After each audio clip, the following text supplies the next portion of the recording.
Good evening, everybody. Can you hear me? Yes. You can nod, that's fine too. Okay. All right, I'd like to call the July 9th, 2020 Des Moines City Council study session to order. Will Council Member Tracy Buxton please lead us in the Pledge of Allegiance? Try and aim to the flag. There it is.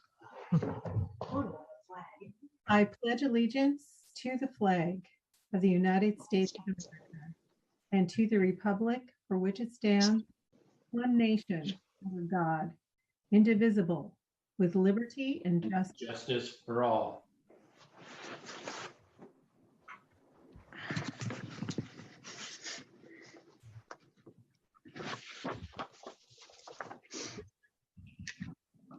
Okay, please let the record show that all council members are present. And is there any correspondence? No correspondence, Mayor, but we do have a lot of public comment. I'm going to start with START. We have Sharon Morehouse, who is asking council to not rejoin the START. And Ann Craker is here to speak in the public comment, and I'm admitting her to the meeting now. Is that all the correspondence? No, do you want to do that one first and then the rest? Yeah, because I want to move to, let's hold off on public comment.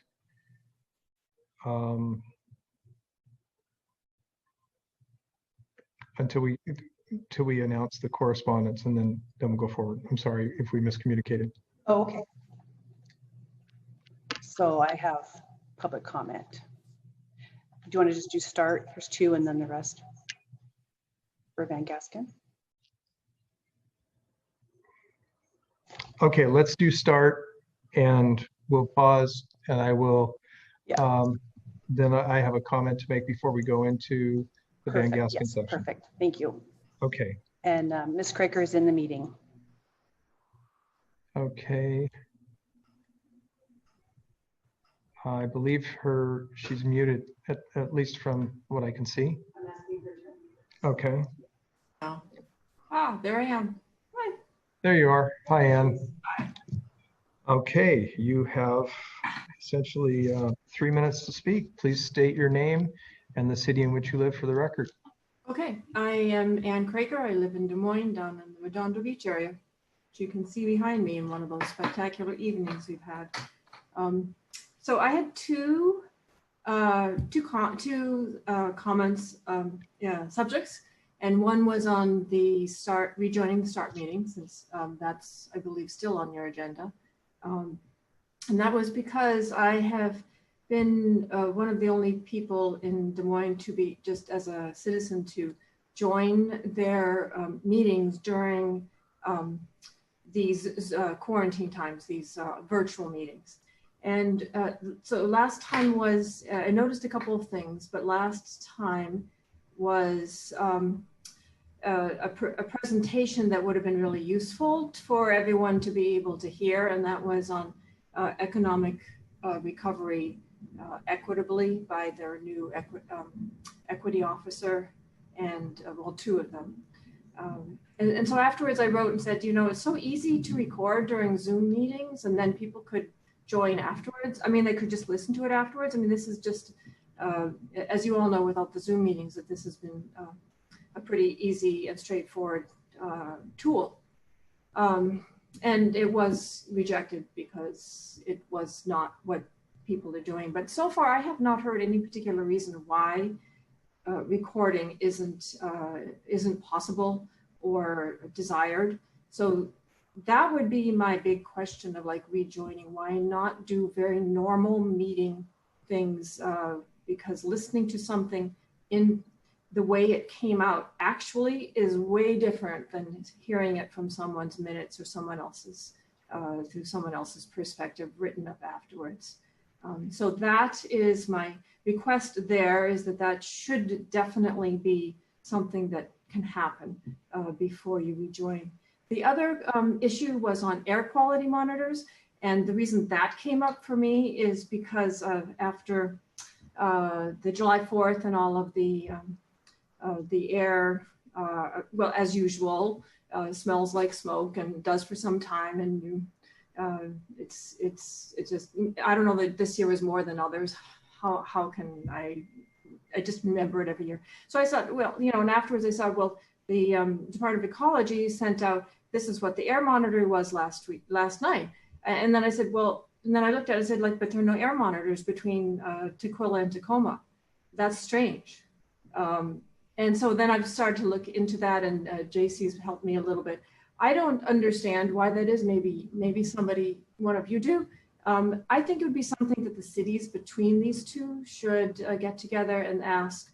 I think it might be the Puget Sound Clean Air Agency, but find out, why are there none? I mean, none. I mean, the closest one is in downtown Kent, so nothing along Pack Highway, nothing along the shore. And I think all of that, that just looks like a big hole of data. And I don't know historically why. I think now would be a great time to get those in, especially before we hopefully don't go back to the full pollution as normal. But clearly we need to be on the map for Department of Ecology for our state. So that is all I had. Thank you. Thank you. You could mute me again.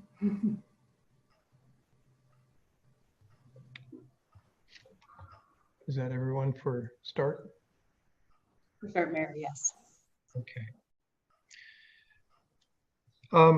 Before we go into the Van Gasken House, I'd just like to frame things up a little bit. There have been a number of people tonight that have indicated they want to comment on the future of the site known as the Van Gasken House.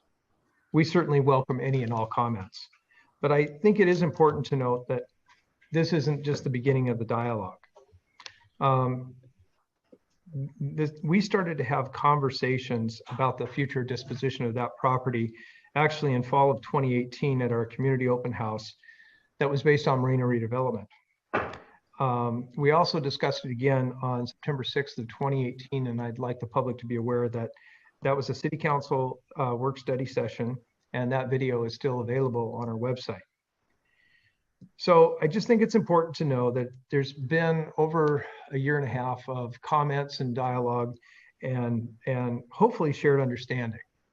But tonight, we'll look forward to council discussion and the possibility of making a decision based on the city staff information, our financials, the availability of resources from other agencies, and any other thoughts that come up. This will assure, I think, the best outcome for the future of our amazing city.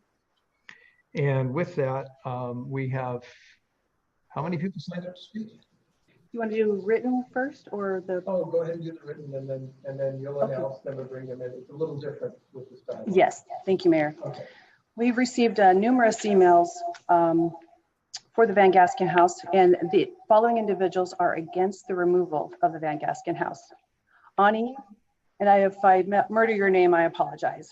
Ani Kachatorian, David Denino, Talana Sakovite, Morgan Stoller, Sandra Mock, Joan Bailey, Susan White, Tad Doviak, Marlene Hancock, Rick Johnson, who will also be speaking in a moment, Karen Staley, Cheryl Borg, Brian Snur, Rod Cook, Elizabeth Byrne, Mark Sperling, unknown, Jill Gibbs Dopel, Bob, Ernest Thompson,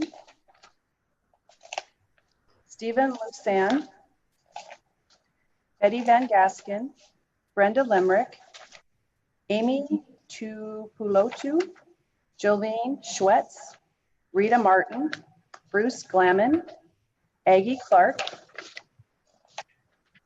Sam Sheeny, Kathy Van Gasken Luxon, Jerry Calabata, Gary McNeil, Lawrence Holliday, Sherry Knox, Lloyd Michael Price, Jane Leonard, Barbara McMichael, Darren Nerland, Erica Rush, Jamie Wagner, Barbara Shimizu, who will be speaking in a moment, Leah Anderson, Tiffany Caprera, and Chris Van Gasken, who will also be speaking in a moment. Sorry, bear with me. Following individuals, oh, we have additional against, pardon me, James Davies, Shaw Sanders,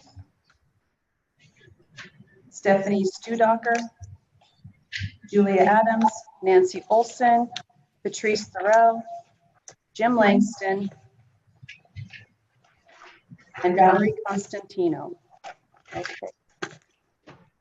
Following individuals are for the removal of the Van Gasken house: Sandy Butler, Jamie Brown, Kayleen Silviera, Daryl Lynn Black, John Scully, Rob Anderson, Tyler Alexis, Karen Kripani, and not specified, Alina Rogers wants to know the status of the reported indigenous object.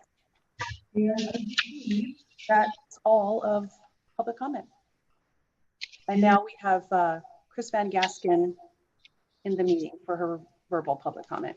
Okay, so just to make note, tonight's comments from the public must be limited to the items of business on the study session per agenda, Council Rule 10. When you're brought into the Zoom session, please state your name and the city in which you live, and you'll have 3 minutes to speak. And Chris Van Gasken should be coming in at this time. I believe her mic is still, her Zoom session is still muted. All right. Can you hear me? Yes, we can. Hi, I'm Chris Van Gasken. I live in Des Moines. I couldn't hear everything I was supposed to say. So is that all you need to know from me? That's good enough. Okay. I'm asking you to vote no on the proposal to demolish the historic Van Gasken house. To me, history matters. It's the reason we're here. The house is a link to our past, to the earliest days of our city. We can celebrate this history with a grand park that has great views, with the iconic house as a centerpiece. The house would make a wonderful museum highlighting not only the early history of the city, but also the Native American history in our area. As a fourth generation Des Moines resident and a member of the Van Gasken family, I've spent considerable amount of time in the marina area and also on the property there. I admire the view of the house every time I see it. I've been at clam chowder feeds where well over 100 people were seated in the yard with tables and chairs, with plenty of room for a large croquet course, a large badminton game, and plenty of other space for folks to mingle and kids to run around and play. I believe there's more than sufficient open space for a glorious park surrounding the house. Please don't take this part of our history away from us. Once history is destroyed, it can never be replaced. As your constituent, I'm asking you to vote no on this proposal. Thank you. Thank you. Mayor Barb Houston Shimizu is in the meeting. I didn't catch Hello, your name. thank you, everyone. Dear Mr. Mayor and members of the Des Moines Council, thanks so much for taking some time. I know that you have discussed this before and appreciate your openness to considering further thoughts at this time. I've just recently learned that this council would be voting on the motion to dispose of the homestead this evening. And I saw that the stated purpose of the demolition was to provide enhanced public view, open green space, and public amenities. I think, however, that in the marina area, we're blessed with many large spaces with stunning views, and the footprint of that house does not take away from that view, but in fact is an iconic landmark of the city. I've also spent a lot of time on the property at July 4th evenings and so forth, where dozens of people were there, and there was still lots and lots of large open space to the south, to the east, to the north, not even counting the hillside going down to Covenant Beach, or the couple other buildings that are on the property, the garages that could also be taken down if absolutely needed to create more open space. For myself, I'm a 16th generation American with almost 400 years of roots in New England. And history there is proudly kept. And honestly speaking, I'm kind of tired of the Western habit of tearing down everything that's old. Our history is our story, it's our journey and our identity. And I think that's one of the few remaining buildings of the settlement period that has a lot of historical significance, not only for the European American settlers, but as Chris mentioned, also the Native American tribes that are living there. I'd love to see anything, something like a museum. If you need an idea, maybe go to Kashmir, Washington, just outside Wenatchee. They have an awesome little teeny museum that's a great combination of settler and native history. And I think if a tiny town like Kashmir can build and support a museum, so can we. So I respectfully ask that the council members vote no to this proposal. Let's get through this COVID period when our time to sit down and talk with each other is limited and our time and attention is turned towards kind of important matters of life and death, and then maybe focus on how we can save this home as part of a beautiful and historic park. And I would certainly be willing to help in that process moving forward. Thank you very much for your time. Thank you. Mayor C.F. Timius is in the meeting.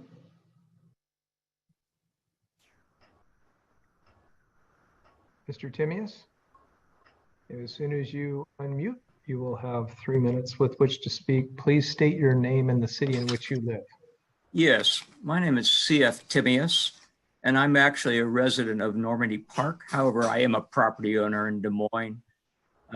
Prior to COVID activities there, I was regularly a participant in Des Moines Creek Park Run, which I typically enjoy. Tracy can attest to that. I just would like to say that I feel that the Des Moines waterfront is a wonderful asset for the city of Des Moines. And it already provides value to Des Moines citizens via the fishing pier and the farmer's market, the marina, the eating establishments there, Anthony's, Quarterdeck, and then also the Des Moines Beach Park, which is quite an asset in itself. My thought is that, as I recall, it seems that the council was involved with keeping the Des Moines Theater as an asset to the city and trying to prevent that from being torn down. I feel that we should shouldn't we also take kind of the same attitude towards this structure? Perhaps it could be done, as others have mentioned, that it could be a museum for the waterfront history, which I'm sure is probably lengthy, or perhaps a gallery for local artists and artisans. But as you might guess, I'm against the tearing down of that property. I think it's a valuable piece of history, and I would like to see it retained. Thank you. Thank you. Mayor, last but not least, Salim Mohammed is in the meeting. Watching. Excuse me, Mayor Rick Johnson, not that, sorry. Can you guys So hear who's me? coming in next? I'm hearable at the moment. Salim Mohammed. Okay. Hi, Salim. Please state your name and the city in which you live. Hello there, you guys. My name is Salim Mohammed. I am 29 and I live in Des Moines. First off, I want to thank you guys for giving us the opportunity to speak our opinion on this decision. I can't say I'm speaking for everyone, but I do feel that I do speak for a lot of people. I've been in Des Moines and a neighboring Sea-Tac since 2001 when we moved here from West Seattle.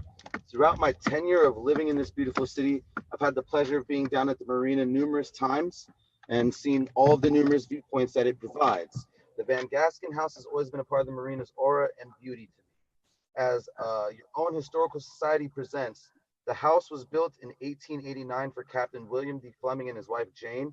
It has survived both world wars, the Spanish influenza, the Great Depression, and is currently staying in one piece during the terrible pandemic we are facing. Our great town wasn't even annexed until 1959. That means that this house was a part of our city 70 years before it was officially incorporated. From young teen into the adult I've become, I've had nothing but appreciation for that home. I cannot lie when I say I'm ignorant of its history until now when I finally looked things up. I feel that other people who are part of the city also had no idea of the longevity and history of this home. We shouldn't destroy history just because people forget it or have no clue about it. Instead, I see this as an opportunity to teach the history of our city to a greater mass of people. Learning history teaches respect, something that our society really needs to relearn. We learn to respect each other, but more importantly, our environment. I'd only hope that the city council would use this opportunity to restore the home and possibly use the home as a learning center for the history of the city. During the hottest times of the summer, the viewpoint adjacent to this house isn't filled even close to capacity. I've never driven past there and seen all of the benches or tables used at once, nor have I seen the lawn being used to capacity also. The parking area is smaller, but it allows for the viewpoint to be a more personal experience. Destroying the house and expanding the viewpoint would destroy the ability to feel as if you're in a private setting. There's absolutely nothing positive coming from it. It would be like changing the viewpoint from what it is now to the viewpoint over Alki. There's too many people there, and it takes away the beauty and tranquility of the view. In conclusion, I feel that destroying the Van Gaskin home not only would be detrimental on the history of the city, but it's also being done with little to no positive impact on our community. It is a waste of our taxes to agree to this, and it is shameful to want to destroy a building that is over 100 years old for a view that can be attained further down in the marina. A matter of fact, there are better views once you actually get down there. I feel a minority of people seek to see the water from that view, and we as a people should survey this before making a decision. Thank you for your time, City Council. Thank you. Mayor Rick Johnson's in the meeting. Okay, Mr. Johnson, please state your name and where you live.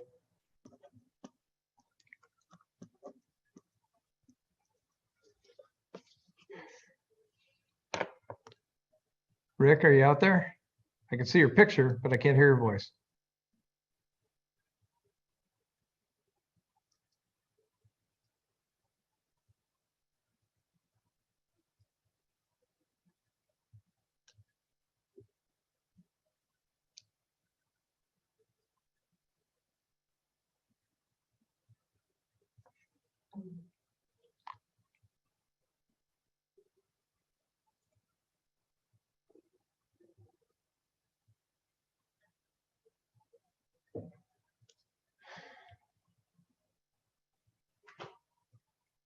Rick, can you hear us?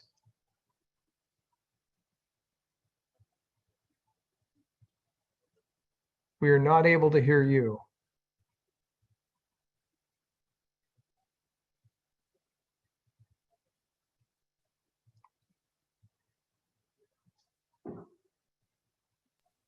I can try contacting him and maybe we can get him back. Okay, we'll just hold for a couple minutes, I guess. We could go on and I can, Oh, and we could bring him back before we go into the Van Gaskin discussion. that'd probably be a good idea. Yeah, I think that'll probably work because I'm not sure what the technical difficulties are around bringing him in at this time, but he's He's stuck out. Oh, he's connecting to audio seeing now, maybe. something. Yeah. Let's hang on. Okay, hold on.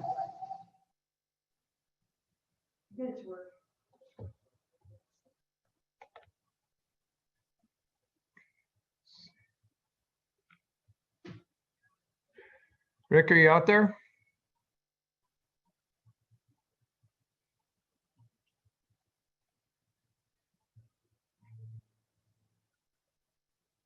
It looked like you might have been connecting, but we can't hear you.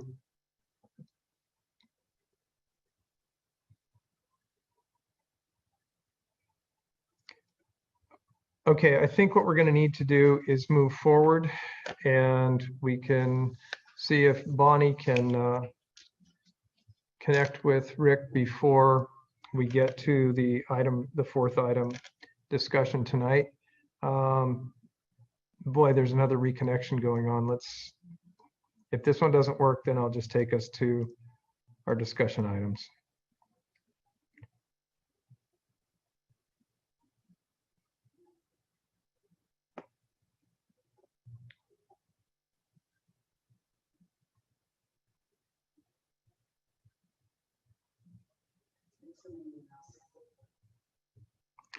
Yeah, it doesn't look like he's going to link up.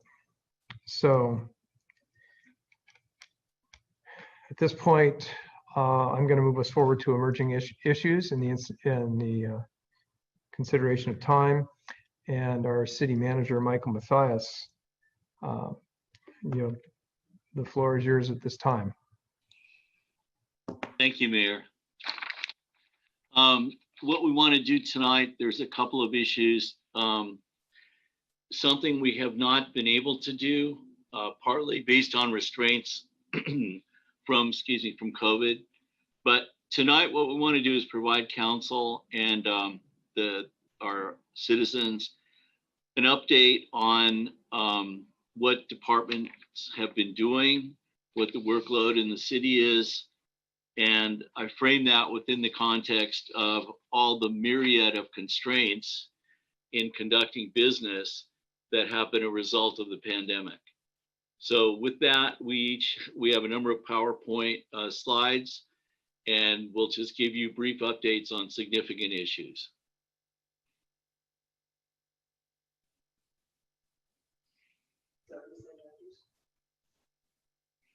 Yes. And I'm trusting Bonnie to put our PowerPoint in. Okay, we are working it. I don't know if people can see it just yet. No.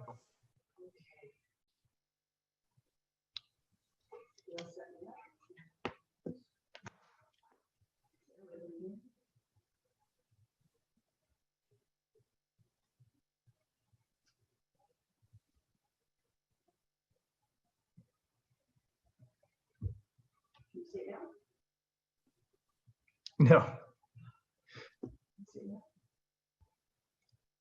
No.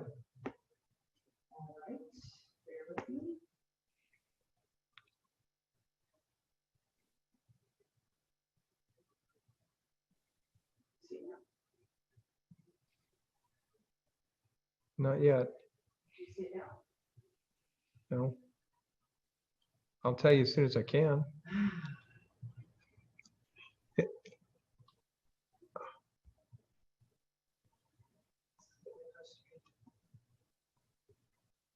Do we have on-site support?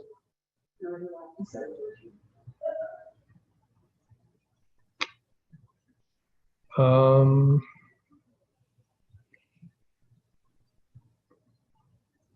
you able to, wow.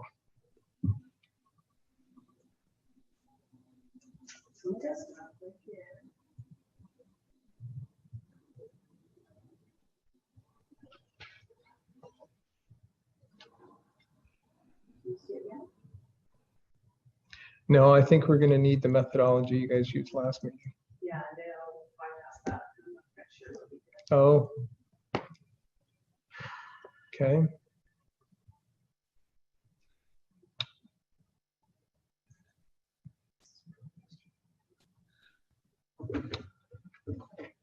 I think everybody, we're going to need to take a 10-minute recess, make a phone call. This was working prior to us going live, and for some reason it's not. We are going to try and contact the support individual that could help us out. So I am going to take us in recess. It is now 5:28. I will take us in recess until 5:40. And we'll start back up and see if we can figure out what's going on from there. See everybody in a few minutes.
Okay, Mayor, can you hear me?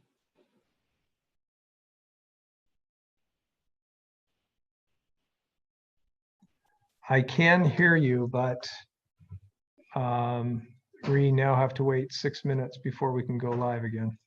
Okay, great. You can see this, you can see the show, the Yep. slide deck? Yep. They can. Okay. Yep. Mayor, I can see it too. Good. However, because we are in recess at this point, we can't do anything just at this right now. I have a question, off topic. 5:40. I can't take, we're in recess. I know, okay, so this is if I were in the hallway in the back room, can I talk like that? No, because you're live. It's a tech question about operating Zoom. Can't do that? Did she ask a question about operating Zoom at this point? You just keep in mind, you're live. What is your text? Huh?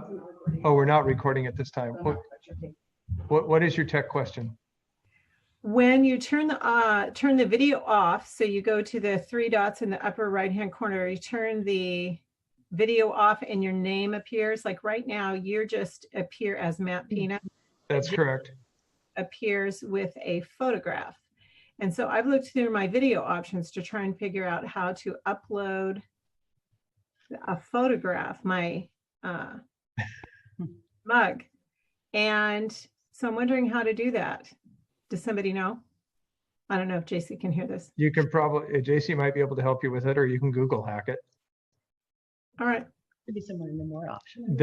Oftentimes it's in the more options where you would put something in your profile, but yeah, I don't know. Off the top of my head, Tracy, I don't know. Thank you. Somewhere in there probably. Oh.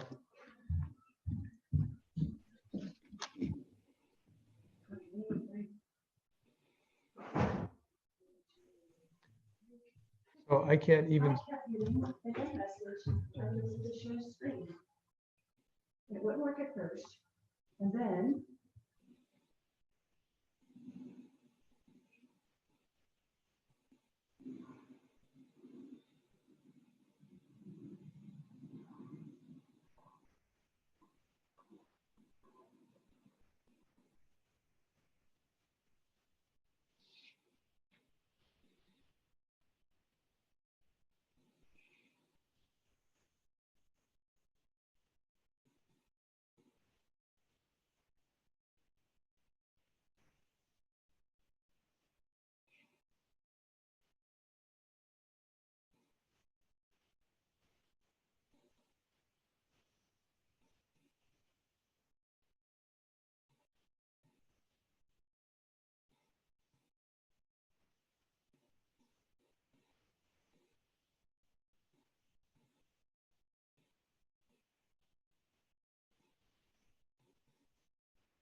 Ta-da! What I miss?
Can everyone see the presentation? I can. Yes. Okay, Michael, can you see it? Yeah, any questions? No, I'm Okay, kidding. one second. Okay, yeah, thank you for your indulgence. So we'll run through this. And if maybe go to the next slide, Bonnie.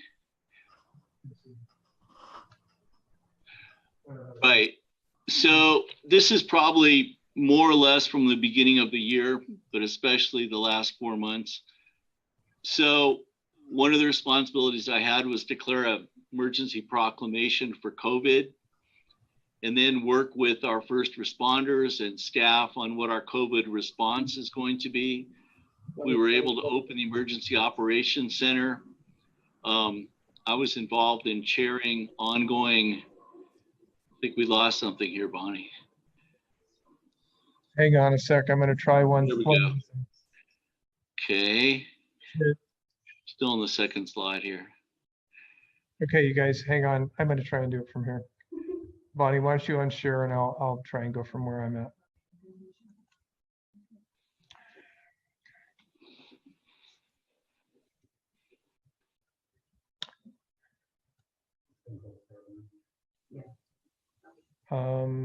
We're still seeing your screen. Okay, now we're not. Okay, Bonnie, I'm going up. Okay.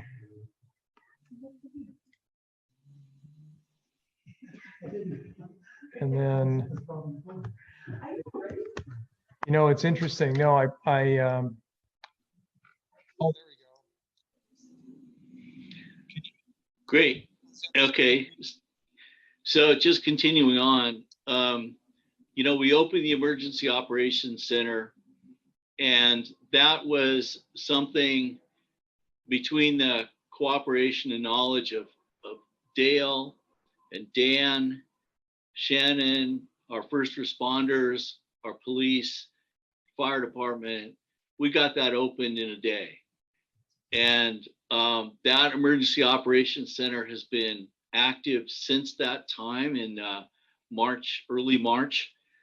And, you know, we can't take credit for the transmission or lack of transmission of the virus. But we can say, I think with a lot of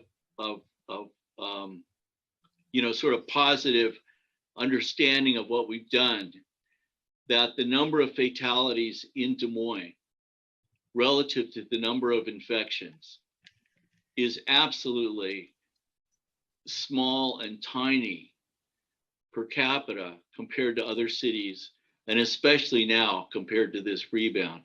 So we can't take credit for that, but we can take credit for creating the conditions under which that has occurred. We have ongoing status meetings. We started every day. Now we're down to once a week, and we're kind of playing it by ear. The Emergency Operations Center was very helpful when we had our peaceful protest in terms of monitoring activities and being able to respond. My role in all of this has been to chair the ongoing status meetings. We've had Shannon, Dan, and Ken, Mark Cooey, and others from our departments, police and emergency management. Shannon's done just a fantastic job for us. Fire department, same thing. Dave Matafton's been the incident commander. And this is a strange incident for us because it's not a defined incident. It's open-ended, and we don't know what the parameters or needs or dynamic or even size of it will be at any given moment. So these guys operating in the dark for much of this have done a great job. We've had finance involved. Beth Ann has been very instrumental in helping us make sure we record all of our costs and then try to find ways to allow the federal government to support us in our efforts and reimburse us essentially. Many things will come from the COVID-19. We've had to close City Hall. We've had to revamp and review our organizational structure. We've had to do what we call creative functionality. How do we operate? What is it we're trying to accomplish even something as potentially simple as a city council meeting, not simple. And preparing for it, having staff coordinated, working with council, even that is a challenge. And also council will see much more of this idea of creative functionality and essential services at the budget retreat in August. And it looks like the budget retreat will also be virtual. Okay, next. I've been involved in airport meetings, and you'll hear more about that when we get to the issue of START. Worked with SR3, I think Scott Wilkins and Dan and our some aspects of our public works staff, working with our utilities, have done a great job in helping the marine mammal rescue locate on the marina floor. We've been moving forward in developing an RFQ for marina redevelopment. And throughout all of this, I just ask you to keep in mind, and as you see other departments and what they're doing, all of this is being done within the context of responding to the COVID. We've had meetings with PSC to look at ways that they can give us grants and support and design and ideas for maximizing energy efficiency for marina redevelopment. We've moved forward both with our private sector demand study for passenger ferry service. And we appreciate Anthony Hempstead working closely with the legislature and PSRC to include Des Moines in the PSRC ferry study that's being done, passenger ferry. We've also been focused with Mark Bunzel, consultant for the Marina Waterside redevelopment. And we're now in the July is essentially the time we prepare for a budget retreat. So we're at the point where in the next couple of weeks, Beth Ann, Susan, Dan, myself will be meeting with department heads to review their budget requests. And I think everybody except PD is looking good. No, I'm just kidding. Sorry, Ken, I couldn't. After our conversation this morning, I couldn't resist. Okay, can you guys go on? Yeah. So then what we've done is we received our fourth Port of Seattle grant for marina redevelopment. They've given us somewhere in the neighborhood of about $31,000 for each of the 4 grants, which is the per capita allocation we're entitled to. And we've matched that with similar amounts. So we probably put somewhere in the neighborhood of close to $250,000 into marina redevelopment planning, design, process, and we're going to be moving forward with that. I get involved with, as I said, Anthony, our legislative advocate, working on legislative discussions and implementing the council's legislative strategy. And that includes, we've accomplished resources for the Redondo Fishing Pier. The mayor and I had a very productive informal discussion with Congressman Adam Smith about 2 weeks ago. I've had direct contact with the governor. We've worked with Representative Orwell and State Senator Karen Kaiser. I'm the representative of the city on the SCORE Administrative Board. Our Chief Thomas is involved with the operations piece of SCORE, and Beth Ann is our finance representative to the SCORE Finance Board. We've had to ongoing, almost daily review organizational dynamics relative to COVID-19.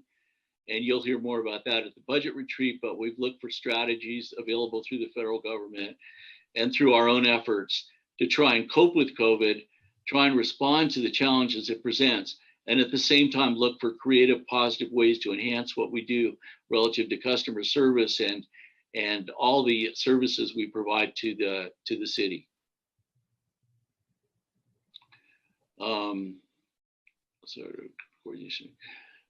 Okay, this goes to Dan. Before we go to Dan, I want to, our Chief Operations Officer, I also do one other thing, and that is respond to requests from information from the council and provide that information. I want to let you know, and it varies depending on the person, but total, since January 1st, I've received almost 3,000 requests from information from our council. And we have sent out, especially Bonnie helping with this, close or over 5,000 responses. So I just want to make the point is that's fine. We do what we can. If it's not relevant, we may not get to it. There's a number of these that I either ignore or don't respond to. Apologize for that, just the nature of what we do. There's not enough time. But I want to tell you, if you start sending me requests for information or activities or tours or whatever you want, Tuesday of the week of a council meeting, any point after Tuesday, including Tuesday, you will not get a response, council. So I'm just letting you know in advance, if you're not getting responses to things, I just want you to know that's the way we have to operate, because there just isn't time. And when we've taken together somewhere like 8,000 emails back and forth, that's thousands of dollars of time. And we don't have the money, we don't have the time. And if it's not directly relevant or related, we may not respond. So with that, I'm going to pass it on to Dan.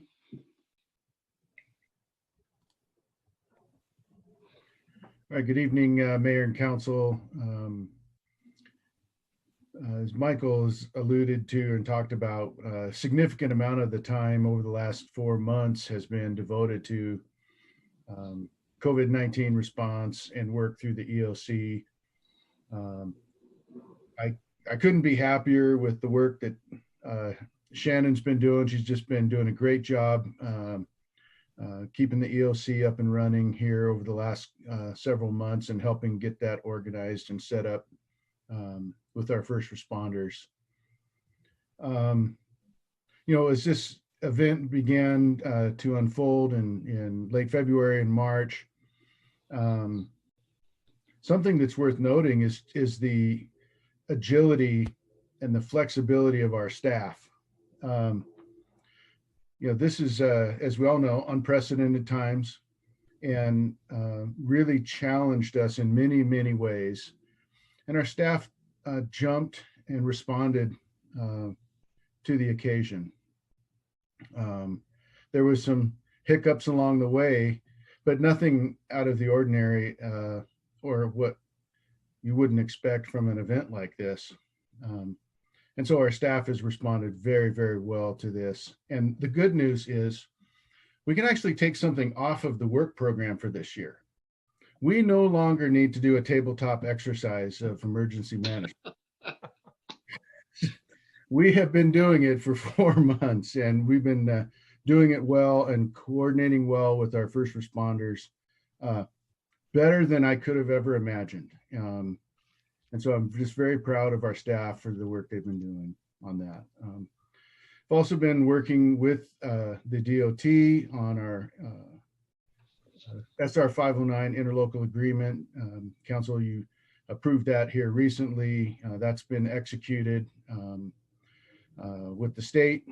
And at this point, the state has an RFC request for.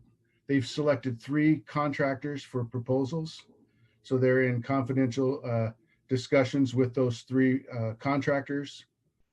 They will make a selection in early December and issue a notice to proceed on stage 1B of the project in early 2021, January 2021, to construct the SR 509 from the Kent Des Moines interchange up to the 24th, 28th Street. So that's good news. There are some challenges still on the project, some funding challenges. We did get a notice recently. We did finally get our INFRA grant from the federal government, which was a big part of our local funding strategy. So that's great news for the project. Obviously, the reduced revenues that the state is facing will, have some impacts to the project in the out years that will have to be resolved moving forward. So we're still working on that. Been still involved with the Sound Transit project, as you've seen. If you've been up along Pacific Highway, across from the college, or up in Pacific Ridge, you'll notice quite a bit of demolition work going on the project. And in the city of Des Moines, there is now 3 properties that remain to have demolition work conducted on them. All of the other properties that Sound Transit has acquired all of the other properties that they needed to build their project. Those homes have been demolished. Obviously, the residents have been relocated, and grading work is scheduled to begin soon on the project. So that project's going well. Really, really happy with our staff who's taken some of the workload off of that for me. So Laura Tachiko, Peggy, Brandon, Tommy, the whole team's just been doing great and keeping up and actually keeping ahead of the contractor so that we don't get into any kind of delay claim. So that project's going really well. Been working closely with Michael and the directors and AJ on a number of human resource matters, some related to response to COVID and just responding to some of the dynamic changes that we're having to make at department levels in response to personnel, and also working with negotiations on with the Teamsters on their contract, which will be coming forward to council next week. And over about the last month, we've been starting to work on some of the 2021 budget preparations, particularly right now, the CIP capital improvement projects, and we'll be bringing those forward to the committees over the next month and a half. So that concludes my presentation.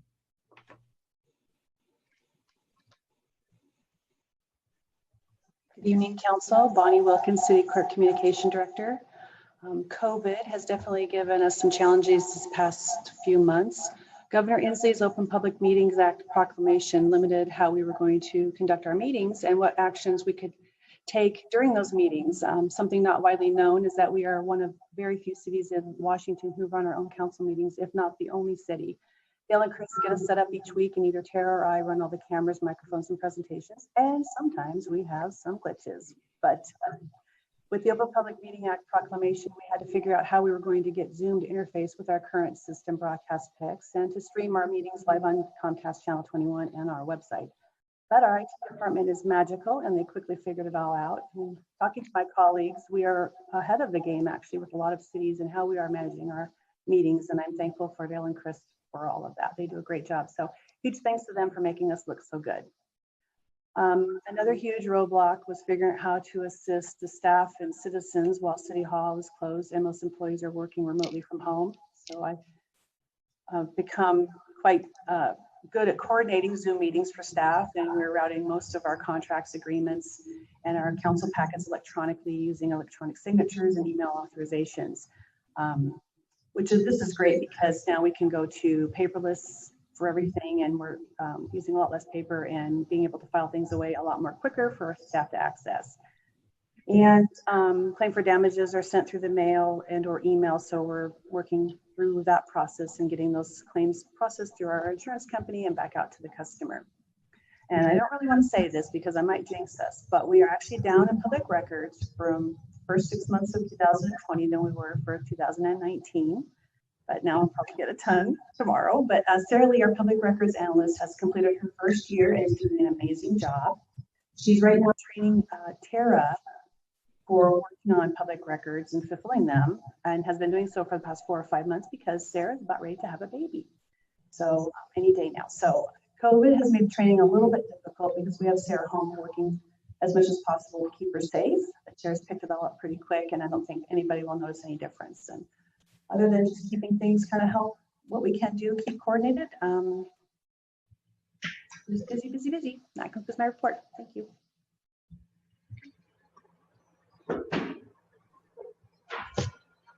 Good evening, Council, Mayor. For community development, we have had a lot of adjustments to make.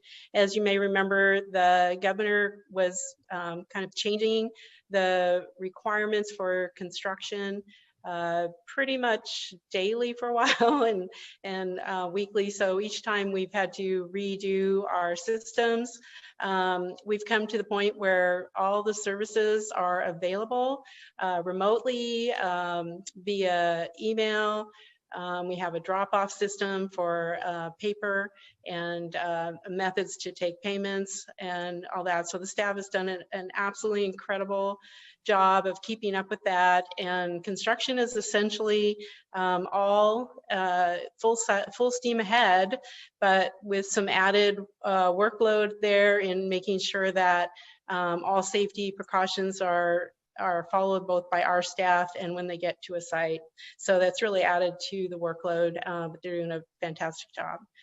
As part of that, we already were working on electronic plan review, but that system was accelerated, and we are currently using that system, kind of working out the bugs, and we have some legacy projects still in paper, but we're well on the way to moving toward full electronic plan review. And the staff really do like that system.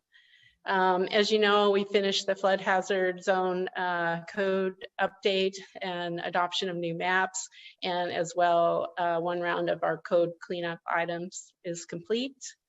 Some of our major development that is occurring, the theater is moving right along. They will have another pour next week, I think Tuesday, and that will be some interesting activity occurring there. Shortly thereafter, you'll see the roof come up and come off, and so there'll be some more visibility from the front of that project. Point by Vintage, we've talked a little bit about that before. That is, there was a previous project called Barcelona on Pack Highway, and they are well under review. They're very anxious to get started this fall. I hear from the staff that their plans are in very good shape. We've completed one round of review, and so that's a realistic time frame potentially that they could be under construction later this year. Wesley, we are finishing up the final inspections on the new building, and people should be able to start occupancy by the end of the month. The demolition on the old building is scheduled at this point for the fall. And that concludes my report.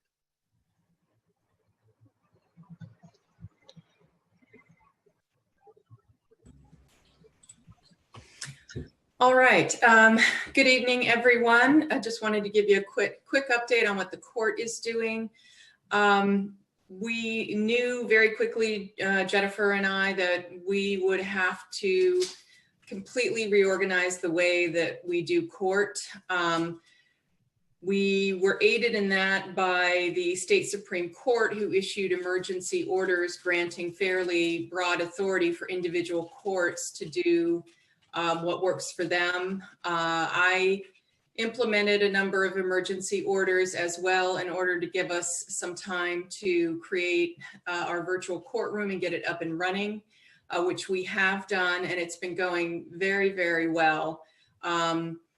You know, there are always glitches when you're dealing with technology, but I would say on the whole, I think Jen and I both have been surprised at how well it all came together. We did suspend jury trials for a period of time. We will be, our plan right now is to resume them in August, of course, abiding by all the local and state guidelines regarding social distancing. We do know already that we will be conducting jury selection by Zoom because we do not have the space to accommodate the panel of potential jurors. And we also now have essentially a virtual court clerk's office. We're going to be expanding this as well, but the general public can access the court clerk's office by email, by phone, and we are looking at installing a kiosk perhaps in the fall where folks, if they come to the clerk's office, they'll be able to interface by video and conduct their business without having a face-to-face contact with the clerks. The good news is, and I think Jen and I both felt like as difficult as this was, and it was completely a team effort. I want to acknowledge Jen, all my staff, and certainly Dale and Chris, who were right there with us, running trials and making suggestions. For those of you who are interested, we do live stream all of our court proceedings on YouTube. So if you're interested, you can tune in. And what we have found is this really is an opportunity to rethink the way we do business now and in the future. And we are finding that there are many benefits to with the way that we're working now. One is we're increasing access to the court. The wait time for parties to have their cases heard is in general greatly reduced. And we're continuing to improve and to keep ahead and keep abreast of statewide and national trends.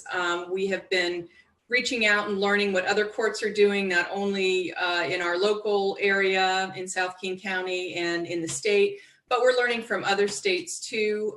One of the interesting things in reaching out to the National Center for State Courts is, for example, learning that Alaska has been doing hearings by phone for a very long time because their courthouses are spread far apart, and a lot of folks didn't have the ability to travel long distances to come to court. So it's been a learning opportunity, and I think that on the whole, we're gonna come out the other end of this stronger, better, more efficient. And Jen, was there anything that you wanted to say? The only thing I'd like to add is in the month of June, the U.S. Supreme Court also started doing virtual hearings, and 5 of the most recent rulings that they made were all done virtually. So that just continues to show the support that we have, not just on a state level, but on a national level. And that concludes our presentation. Thank you.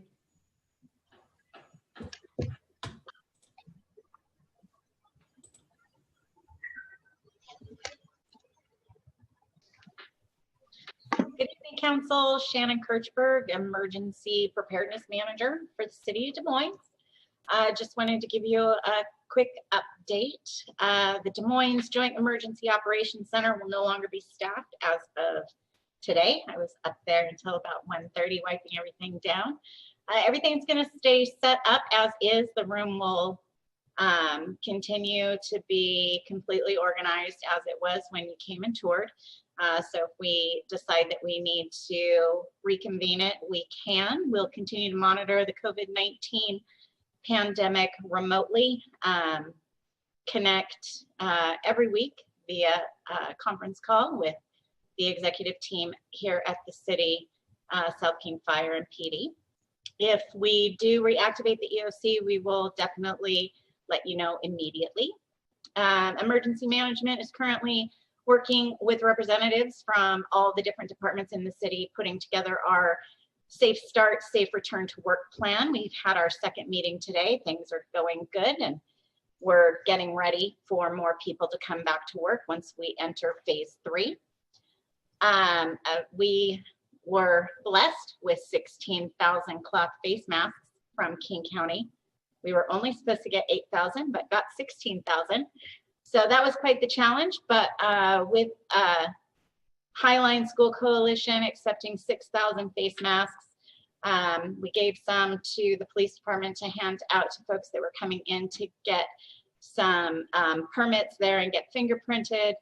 The rest of them, I sat up in the parking lot at the Des Moines Activity Center and met numerous members of our community that came through, and I handed out 2 per person per household, and we were able to get rid of all 16,000 in 4 days. So that concludes my report.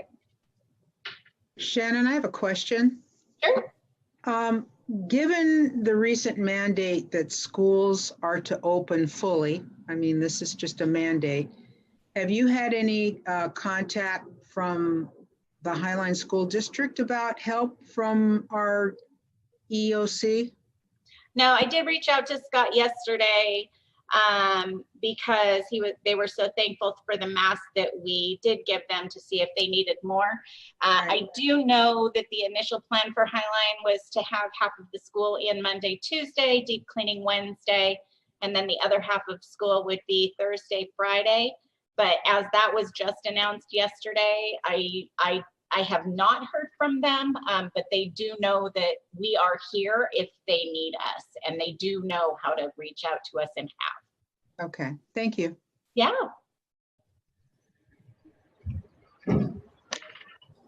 Good evening, Council. This is the Finance Director, Beth Ann Rowe. And as everybody has on their slides, our response to the COVID-19 crisis.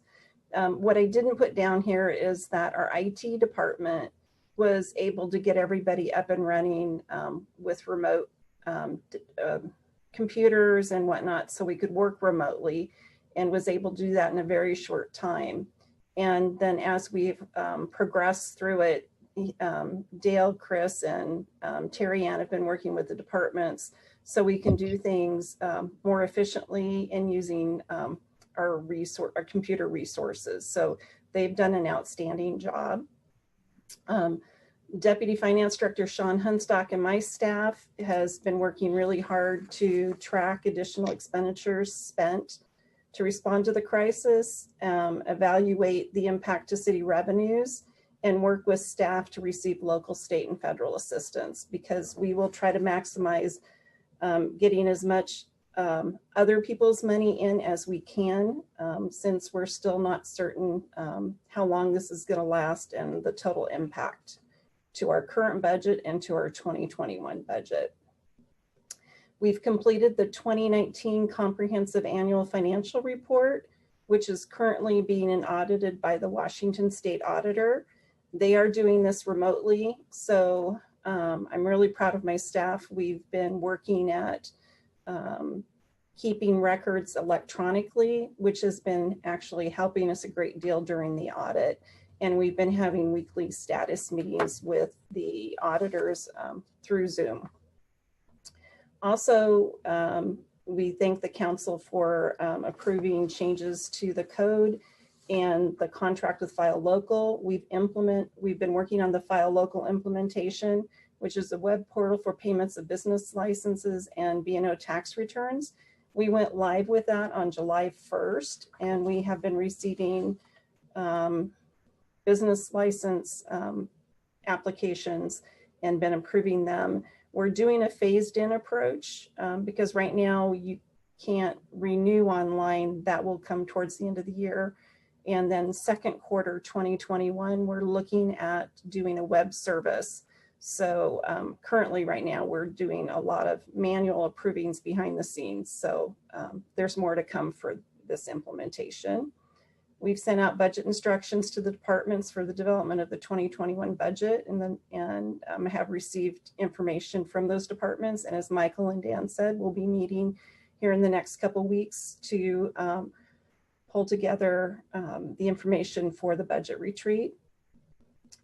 We have been working to evaluate the responses from our requests for proposal for the financial management system and implementation.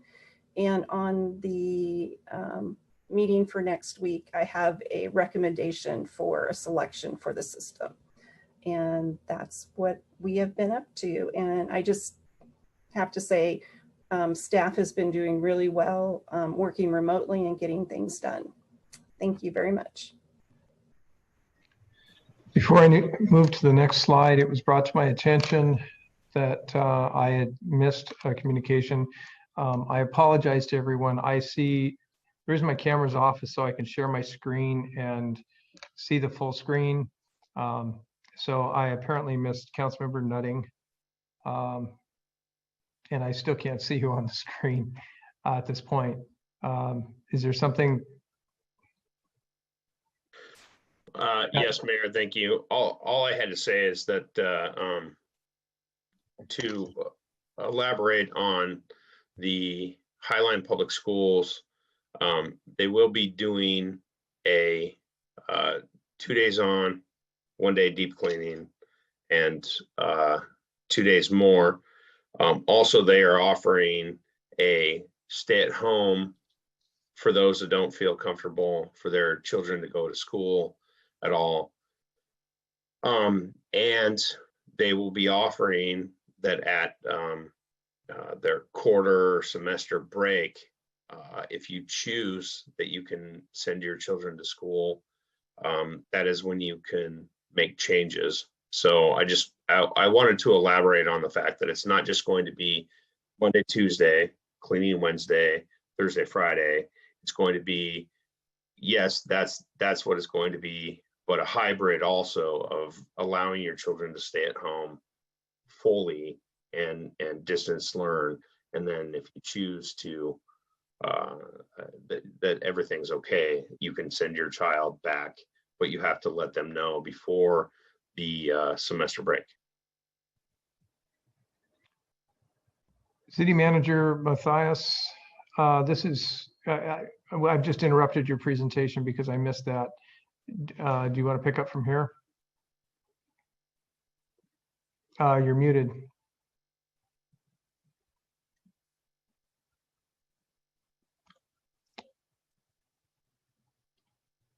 He's muted. There we go. Okay. Sorry. Yeah, just briefly and back to the schools, appreciate the comments Councilmember Nutting made. Dan and I met with Scott Logan and had a pretty comprehensive discussion that's ongoing, and we'll talk again next week relative to how changes to the school district's operations may impact the city's participation in Highline School District operations. And so we're looking at a number of options related to that. As always, it's a pleasure to work with the district. Scott's just a great guy. Susan Enfield, so supportive, and as are members of their board. So we will be bringing more to council, especially in the budget retreat, what the recommendation will be relative to our role. But I wanted council to know that those discussions are ongoing. Thank you. Should I continue forward? Please. Legal. Good evening, Mayor and Council. Tim George, City Attorney. As the court mentioned, we've transitioned all of our criminal prosecutions to virtual appearances. This is limiting our filings right now to the most serious cases. So our second quarter criminal filing numbers are not compiled yet, but they will be down from historic levels. But we expect those numbers to rise once we get more accustomed to virtual hearings and we can handle more cases. Important note, I want to point out, domestic violence is a major concern right now in our state as well as across our country. Our domestic violence victim advocate part-time position, but she's also part-time in another role for the city. So previously she had set days and hours that she was available as an advocate. But right now, our emphasis on combating domestic violence, she is available to victims 40 hours a week. Basically, anytime that she's working, she's available to work with victims. She's still handling both of her roles, but because she's remotely, she can spend time on DV work when she's needed, and then she can spend the rest of her time on her other role. So at the end of the day, the total hours remain roughly the same, but it allows her to be more responsive to fluid situations. So Tim, I have a question. Has she or police seen an uptick as we have seen across the nation here? So we don't have our final numbers right now. What I've been told is we're seeing different kinds of cases than we're normally used to. And so I will be happy to report to the council total numbers once we get our second quarter compiled, but I don't have those tonight. Okay, thank you. Councilmember Buxton.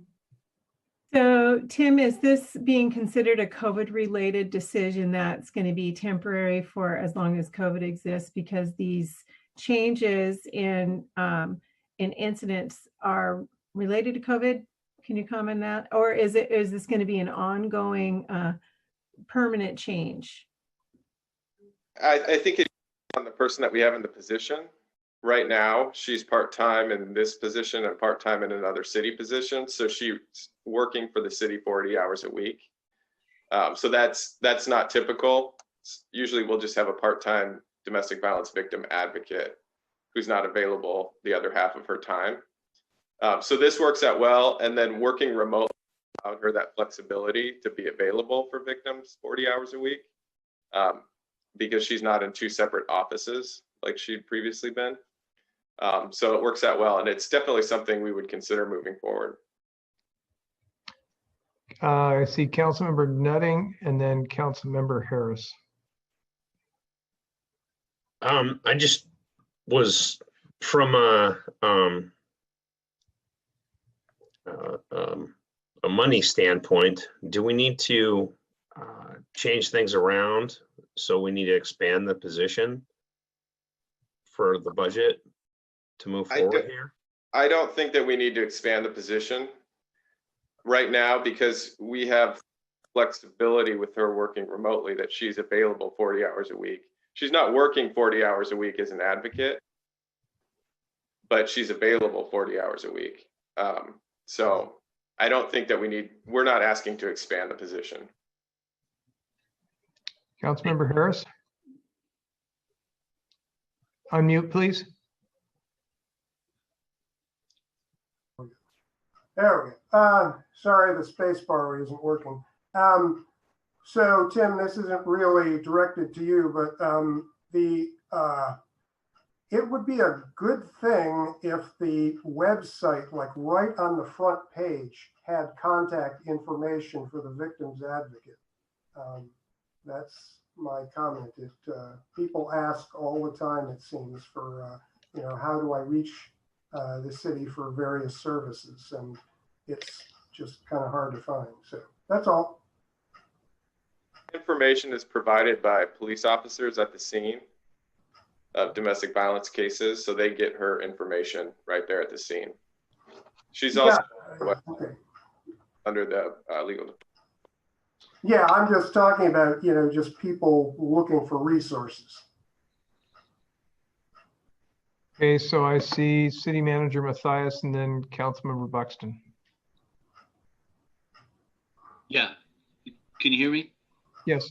Okay, I just want to make a comment. The issue of domestic violence obviously is something that concerns all of us, but I think this is a great example of opportunities, and we're fortunate. I give him a hard time, but that's only because he deserves it. But we're fortunate to have just exceptional police chief, forward-thinking, creative, knows where resources exist. And one of the things that we'll be doing at the budget retreat, but also in discussions with the chief before and after that, is finding ways that we can enhance our resources for issues like this, especially issues related to the provision of basic social services, mental health, addiction, domestic violence, all of that. And there are ideas across the country about ways to do that. But we will be looking at and talking with council about the allocation of resources so that police do not find themselves, as they do now so often, as the safety net or the intervention of last resort for domestic violence and other types of events that really require social services to be available and not police to be available per se, unless there's some type of violence that needs to be stopped. And I just want to mention that. I think that's an example, just as you heard the court, which took the complexity of dealing with the administration of justice and has now come up with multiple ways to make them more efficient and to comply with the requirements that COVID-19 is putting us through. So the same is true with police. So I know Ken will talk about that somewhat today, more at the budget retreat, but I just want to say that's how we're looking at it. Challenges create opportunities, and how do we maximize those versus just continue to do business as we've always done it. So thank you. I just wanted to mention that. Thank you. Councilmember Buxton. Just a little clarity on how we respond to domestic violence, and you can correct me if I'm wrong, but I believe that our domestic violence advocate right now, her caseload is connected to police response. So right now, I don't think that she's available just as a call-in, that she is a resource based on some kind of police response and referral. So you need to have an event or something first. I don't know if we have the availability of making her available just on a call without police intervention, but you can clarify that maybe for me. Yeah, generally that's correct. That's how we typically get in touch with victims, but we do advertise that she's available on our website. And so she will get calls sometimes from cases that aren't associated with criminal cases in Des Moines, and she will respond to those as well. And finally, the legal department is a support department. So many of the items that were presented here tonight, the legal department was involved with in some way. And that concludes my presentation. Thank you. Thank you. I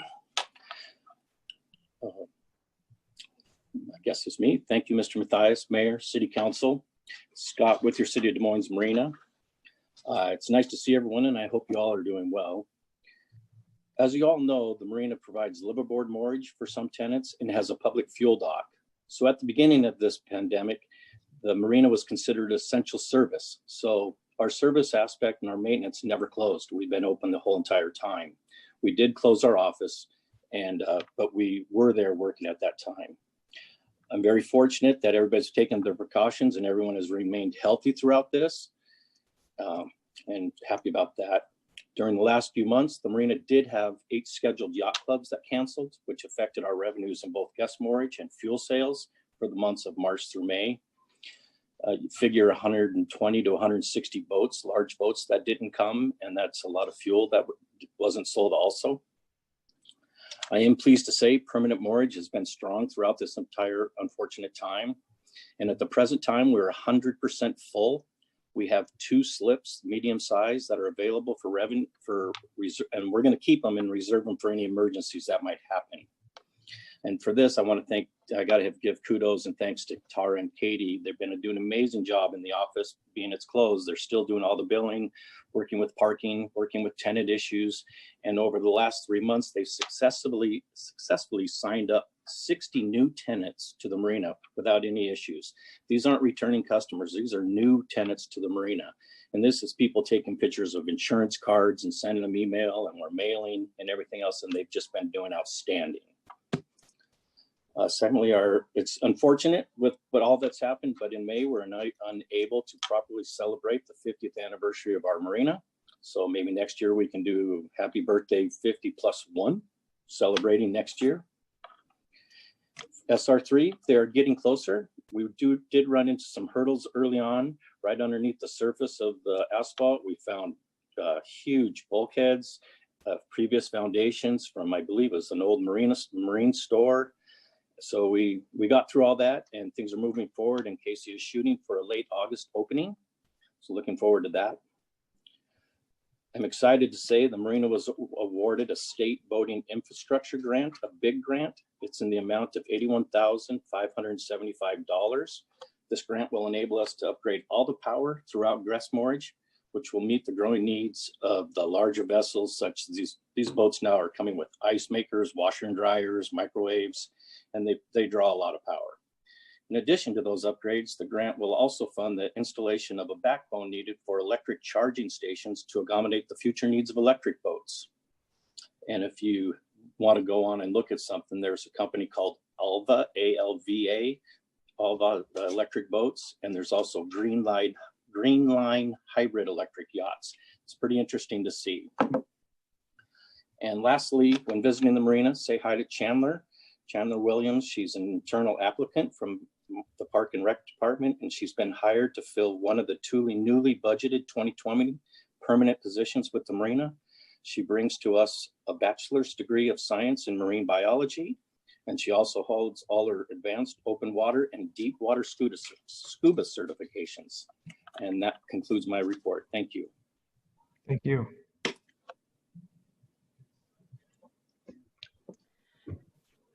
Susan Cesar, Chief Strategic Officer for Parks, Rec, and Senior Services. In the Parks, Recreation and Senior Services Department, we've also had a lot of adjustments due to the pandemic. The staff were very, very busy canceling, refunding, answering inquiries on all the programs, both at the activity center and at the field house or remotely. So that was a lot of work and a lot of good work from the staff in explaining things to people.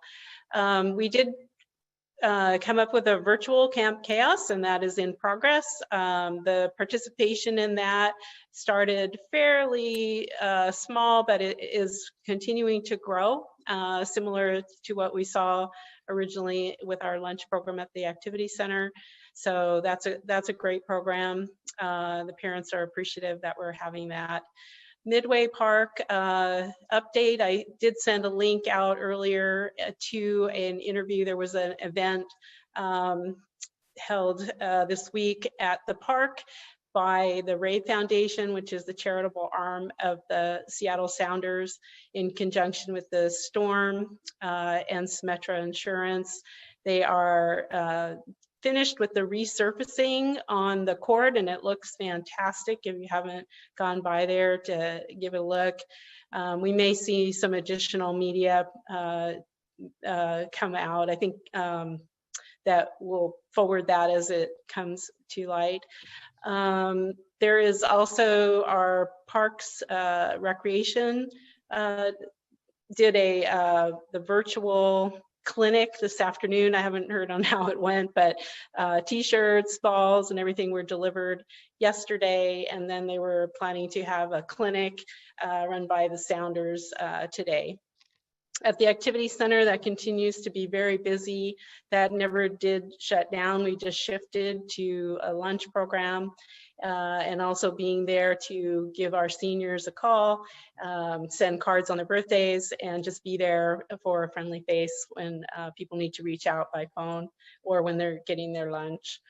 We've also been working on a grant application for the Van Gaskin Park development, and we had our first presentation to the Technical Review Committee, which went quite well. We got some feedback on the presentation, and we're working on strengthening that application with the final presentation should happen in September. And we have high hopes for that. Thank you.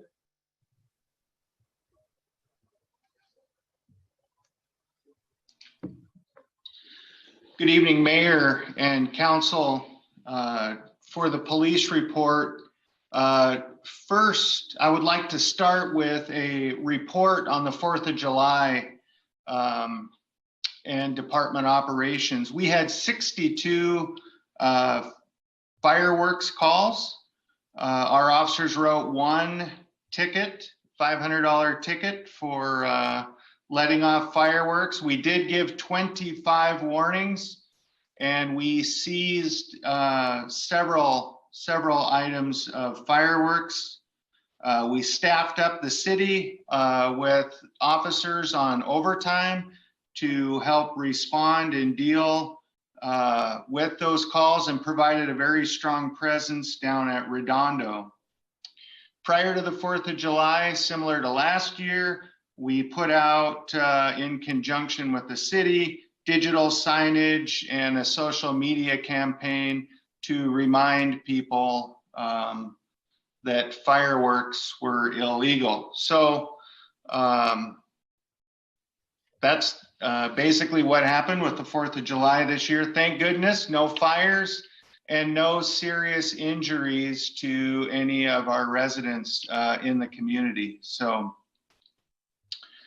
Next up, Redondo Square Station, kind of an update. It is up, it's running, it's operating. Unfortunately, with the COVID-19, many of the task forces are shut down and are not operating, but we still do have a presence of patrol officers. We do have a presence of some detectives.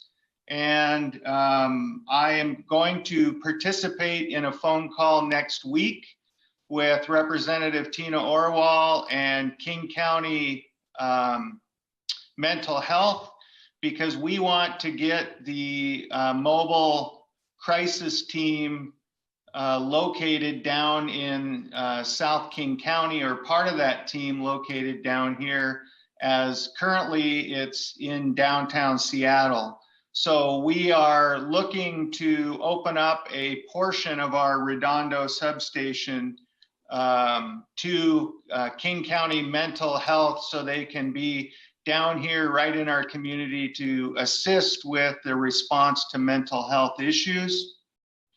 Next up is the Emergency Operations Center. You've heard much about that this evening, so I'm not going to go into that much more than saying what a great example of just about every portion of our city working together as a team to make a very important project work effectively.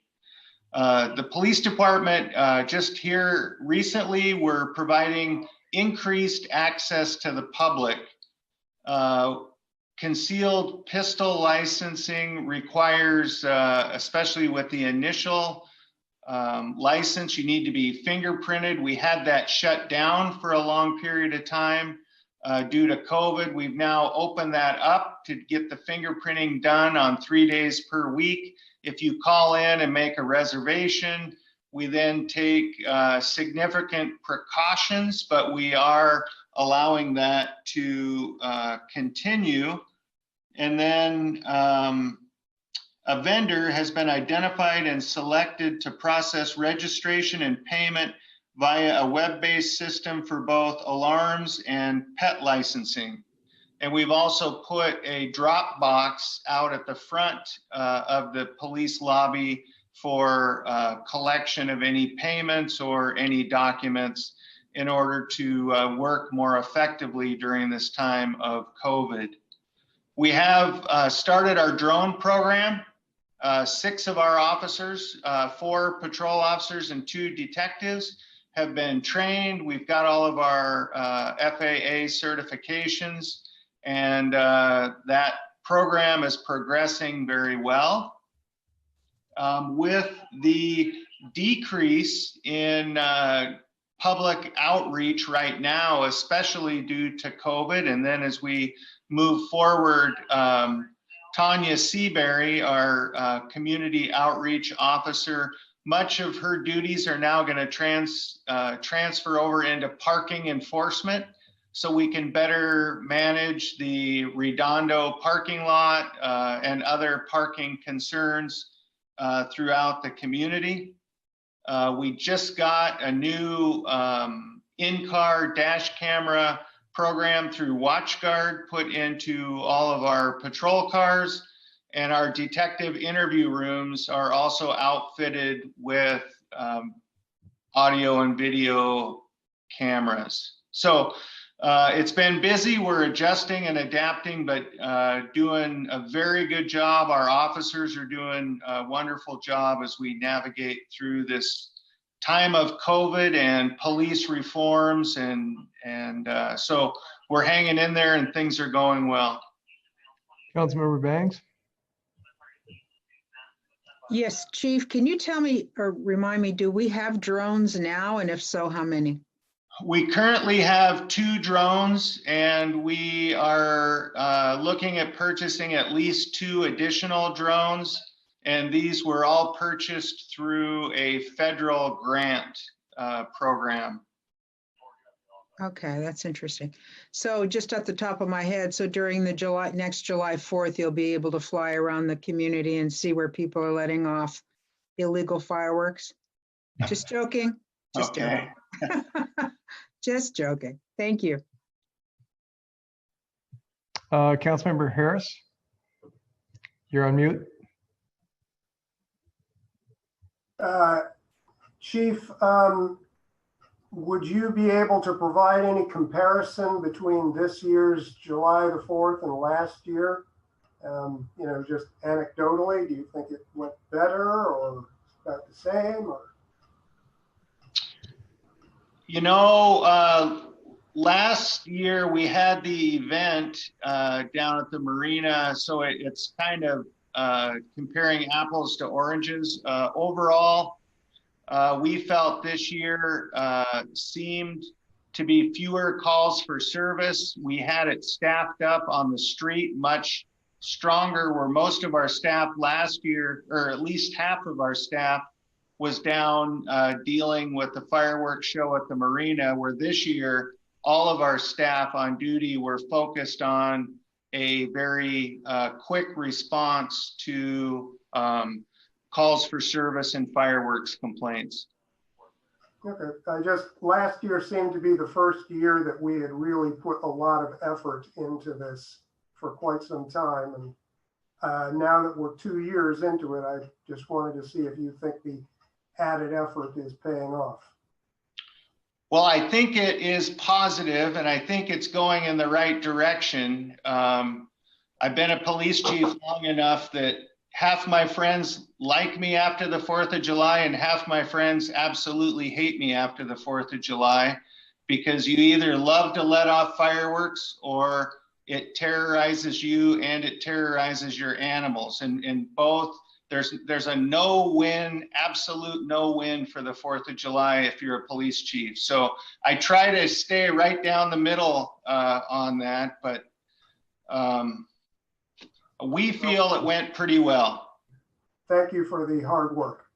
Much appreciated.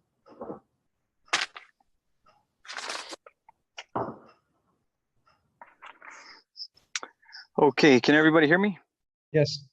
Great. Brandon Carver, Public Works Director. I'll try to make this brief, as everyone's been very patient.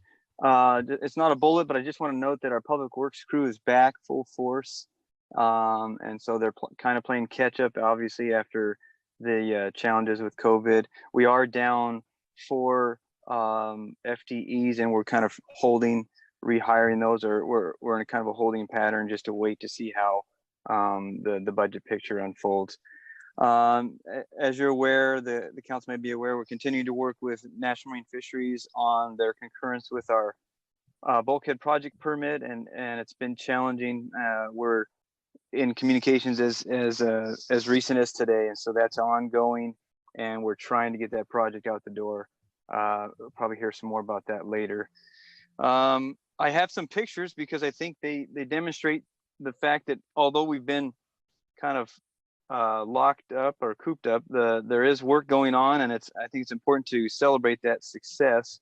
We just recently completed or substantially complete this 216th segment 3 corridor. You can see a picture there to the right, and so that's a nice completion as it makes that full street improvement all the way from Marine View Drive to Pacific Highway South. And we've neared completion of 4 city playground project improvements. So a lot of work going into the community assets there. You can see in that picture in the lower left at Stephen J. Underwood, the canopy. So there's some shade, not only some foul ball protection, but some shade for when the children will return to that. And so we're excited about that. It's got that artificial grass surface there you can see. Wooten Park as well, new playground and a new gazebo, nice metal, real handsome gazebo there in the middle picture. North Hill, there's Westwood Park is just about done. The wood chips were brought in recently, and we're under the current COVID restrictions. We're keeping these playgrounds fenced because there would be some other requirements for sanitization that we're not up to speed yet on to open those up as some other counties have. And then in Kitty City Park, there's a progress picture there. Still awaiting, I think, the wood chips, but very close to finalizing that. We've brought the park up near the street, near 21st Avenue South. So much better location for the playground, not down so much in a hole that can't be seen by the street. So hopefully we have less unwanted play activities and more of the kind that we built the park for. That was in partnership with CDBG. So they've been a great funding partner with that. If you could go to the next slide, that would be great. Thank you. Our alley undergrounding project is nearing completion. We're just waiting on CenturyLink and Comcast, but if you can look, it may not be that visible in the picture, but the power is now being fed underground. The tops of the poles have been removed. And what the wires you see there are just the communication wires. And so we're very near getting those underground as well. Most of the infrastructure is there. And then the poles will be removed and we'll do some paving. Also, as alluded to earlier in Susan's mention, the theater is right. There's a picture of the theater, the back of the theater you can see going up under construction. To the right, I'll move to the right, the Barnes Creek Trail. This is north of the Zenith School, Des Moines Elementary School. That was recently substantially complete, and the school will also be filling in. There's a gap currently that they've been challenged to kind of complete that gap. It will go over the creek, but right now you can see that section to the north is completed up to Kent Des Moines Road. So very exciting to see that come through. The bottom two pictures are joint projects, joint signal projects that I wanted to highlight that we have with the city Sea-Tac. The bottom left, and I can't even recognize it from when I used to see that, is Des Moines Mill Drive and 200th. That's looking east, I believe. But that signal is well underway, the roadway widening. That'll be completed this year. And then we're adding a new traffic signal in a joint project with Sea-Tac at 208th and 24th Avenue up there at the north end of the Des Moines Creek Business Park. So although we can't come together and meet, there's still a lot going on out there, and a big kudos to the team, both Andrew Murgis and all the engineers, as well as Scott Romano, keeping these projects moving. So that it's satisfying to see that. That's all I have. Mayor, may I? Please. Yeah, I'd be remiss here because I think that all these projects in the parks, all speak to providing really quality facilities for our community. And yesterday, we had the celebration of the progress up at Midway Park with the storm and the sound. We're also doing a lot in terms of hopefully acquisition of another parcel up there to expand the park. And I just wanted to acknowledge, I heard this from a number of sources, that Councilmember Banks did a great job of representing the city with the media and participating in the opening up there. So thank you. I'd like to extend my thanks as well.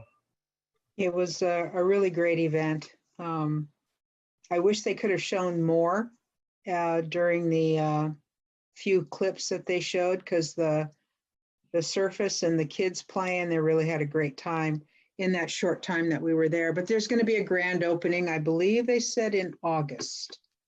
So we'll have an opportunity to get up there and really have hopefully great festivities and lots of playing for the kids. But it was great.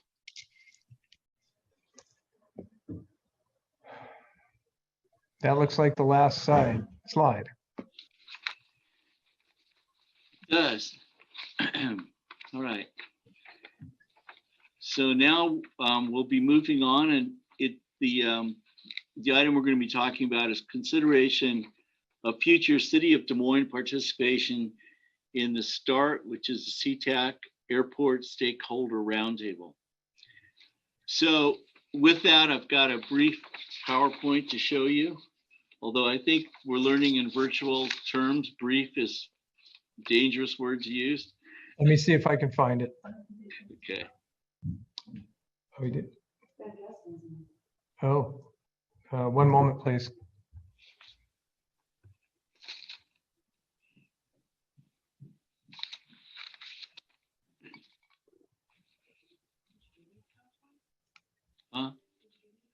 Well, there's one in the packet. Oh, we don't have it up? Oh. I didn't know you wanted to show that. Okay, all right. Okay, I'm going to refer council to your packet where there's a PowerPoint that somehow never made it into virtual territory. So let me just walk through this. I think most of us are pretty familiar with pieces of what's been going on, but I'm going to go back about a year and talk about the START. So we had participated, and this was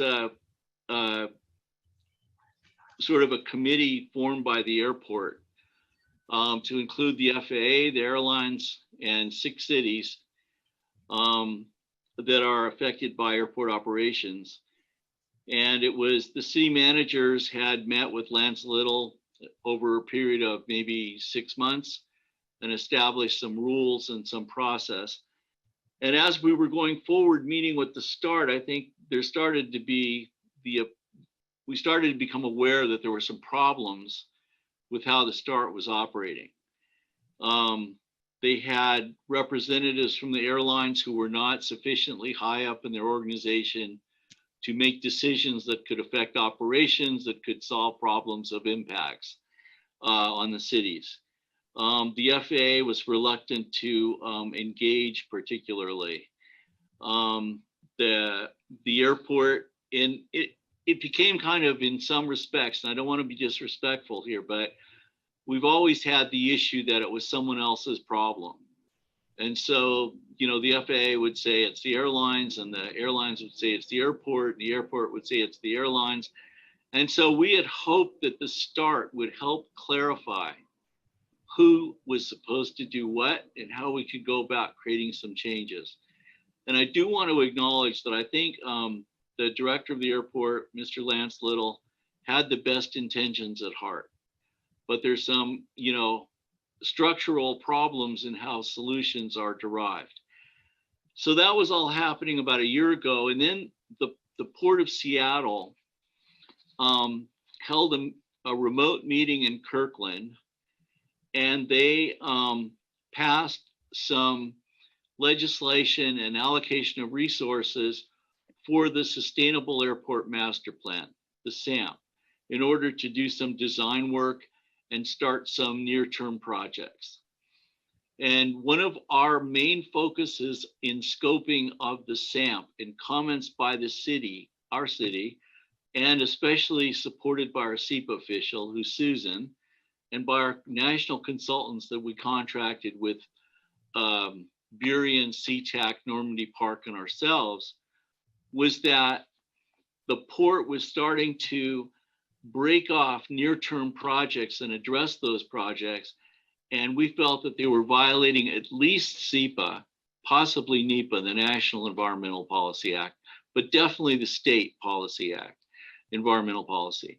And that you can't break a long-term project with long-term impacts and cumulative impacts into small pieces and then do the environmental assessment of the small pieces and say that you've legitimately fulfilled your requirements under SEPA. So the port held this meeting, and they funded these projects, and they started short-term design.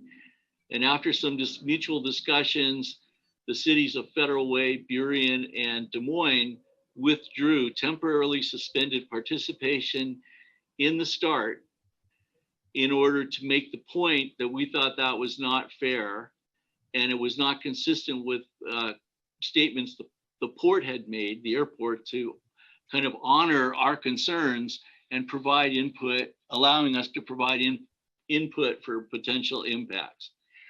So then what happened was the cities of Federal Way, Burien, and Des Moines held 2 joint meetings, one in Burien, our aviation committee, and then in November, we held one in Des Moines, and started to identify the issues that had to be addressed before we could come back to START. And finally, in December, we had a meeting. Mayor Pina came to that meeting, Mayor Mata from Burien, Mayor Farrell from Federal Way, Brian Wilson, city manager of Burien, myself, and a few others, and met with Bonnie, congratulations. Met with the executive director Metric and Commissioner Bowman, who at that point was president of the Port Commission, and Ryan Calkins, who was also a port commissioner. And we had a discussion about trust. And the port acknowledged that they understood what we were concerned about and that they had not looked at it like that. And they understand why we would perceive what they did as being less than fair or above board, let us say. And so after that discussion, the mayors and the port commissioners agreed that the city manager should go back to discussing the issues that we had outstanding with the airport director, Lance Little. So we met with Lance. There were a list of about 14 items or so that had come out of the joint committee meetings with Burien and Federal Way and ourselves. And in October, when it was becoming clear that we would be going to the port to have a negotiation, the Des Moines City Council set parameters in those discussions for myself and Mayor Pina that were fairly flexible. And they didn't say these things have to be achieved specifically before we could go back, but you need to have a sense that going back would be worthwhile, essentially. And Burien has had a different sort of set of criteria that I think is a little more demanding than we have been in that regard. But Burien also has a very different relationship with the airport and aviation issues based on their suit of the FAA and some other considerations.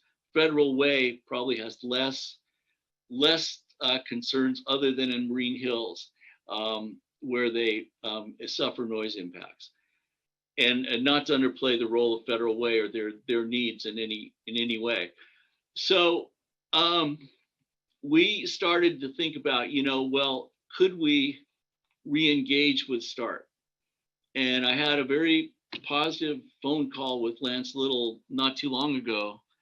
And it seemed like, for many reasons, this was a good time potentially to re-engage based on the fact that it was a very fluid time relative to COVID, that operations at the airport were significantly reduced. And it may be an opportunity to create some leverage in how things evolve going forward.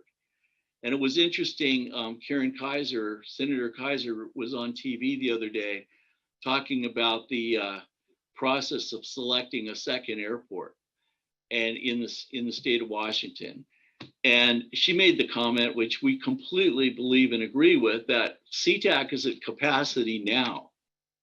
And so we've got to, address impacts that come from their operations, but also look at what the alternatives are going to be.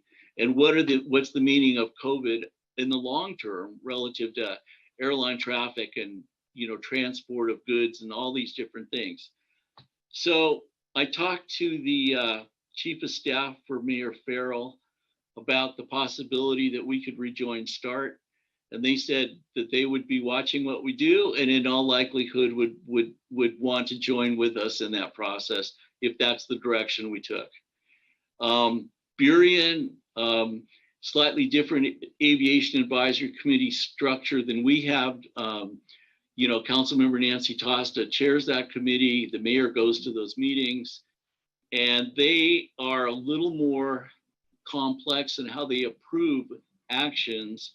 And so they're in the middle of a process that's, of having the aviation advisory committee review proposals, and then the council gets it and it goes back to the aviation committee. And Burien's done an amazing job of defending their interests. So no disrespect whatsoever. But they were encouraging us to wait till they can figure out exactly what they're doing, and then we could all, go together. Federal Way, Des Moines, and Burien. And also our aviation advisory committee, we had 5 members. We've had 2 move out of the city. And as of approximately January of this year, I suspended those meetings as the chair, not knowing what we were going to be working on. And the main thing coming up is the Sustainable Airport Master Plan. So it seems like this might be an opportunity to re-engage with START, given the fluidity of the situation, which may create opportunities for us to have some influence on how this all unfolds. Or we could rejoin START and do a 6-month kind of check-in with the council and say, here's how it's going. It's not going well, or it's going great, or whatever. So we have some kind of evaluation and review. I'm constantly in touch with Brian Wilson over at Burien, And I know some of our council members have contacts with Nancy Tosta. And also I think the mayor in touch with Jimmy Mata at times. So I guess the call is the council's call. I would probably recommend engaging with the airport at this point on the START committee. I think there may be value. I may be wrong. I think if I'm wrong, then we revisit this and change the role that we're playing. But at the moment, that's the recommendation. Certainly willing to hear from anyone, answer any questions, and council can consider whether this makes sense or not.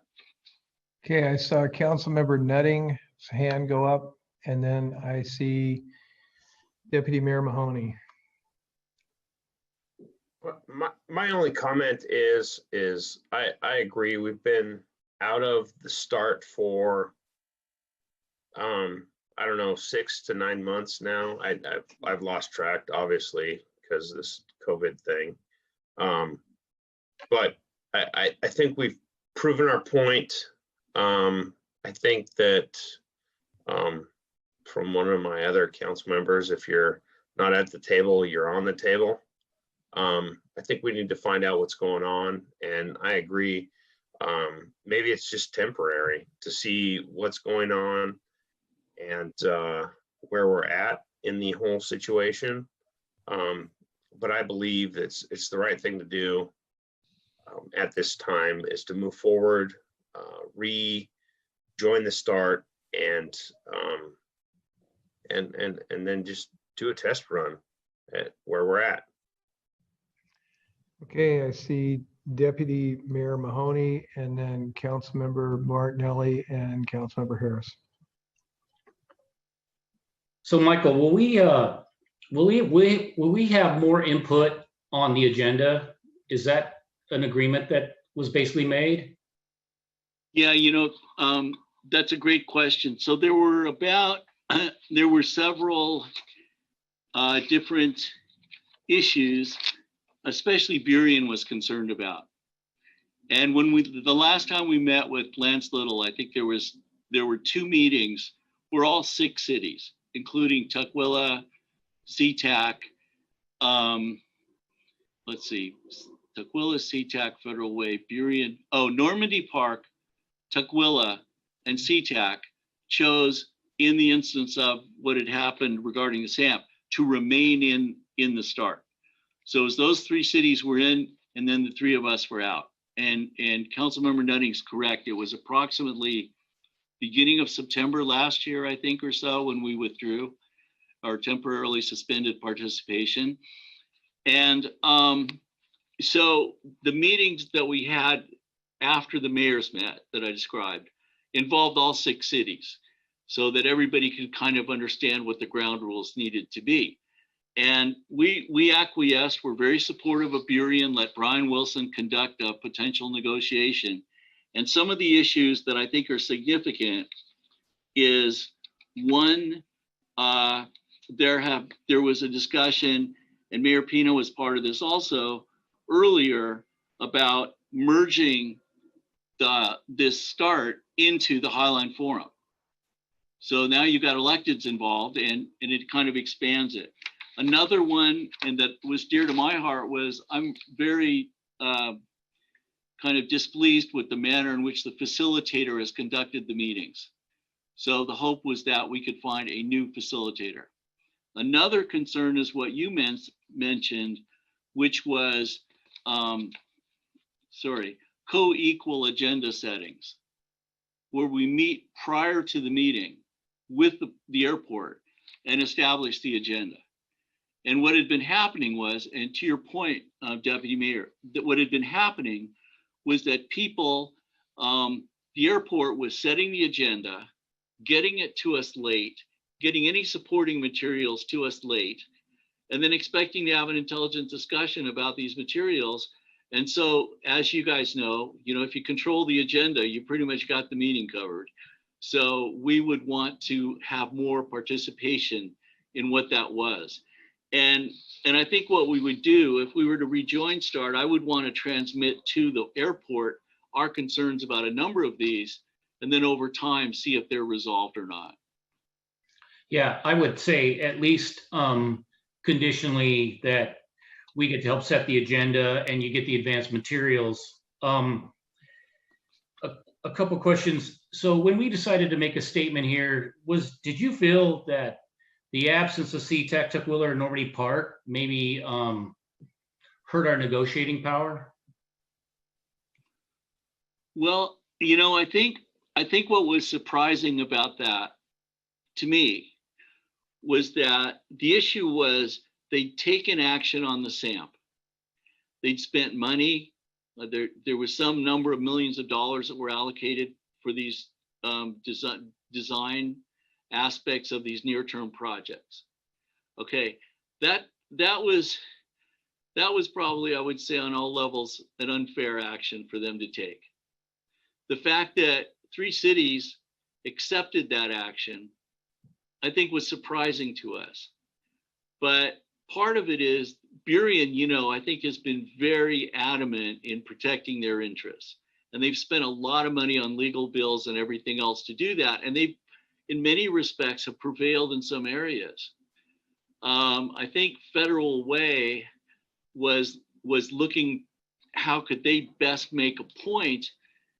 And so they wanted to join with us in doing that. And there was lobbying, no question, regarding Normandy Park and some others. There was a lot of lobbying going on by the airport not to allow this to happen. In fact, a former mayor of Des Moines was possibly involved in some of those negotiations. But at any rate, the point being that, yeah, I think we were disappointed because now you're 3-4, 3 against, where are you? And so the question is, where's the leverage? So I got a couple more questions. So we obviously, in this particular case, did not consult. I know you suspended the Aviation Committee. What was the reason we didn't consult with them on their recommendation for rejoining START?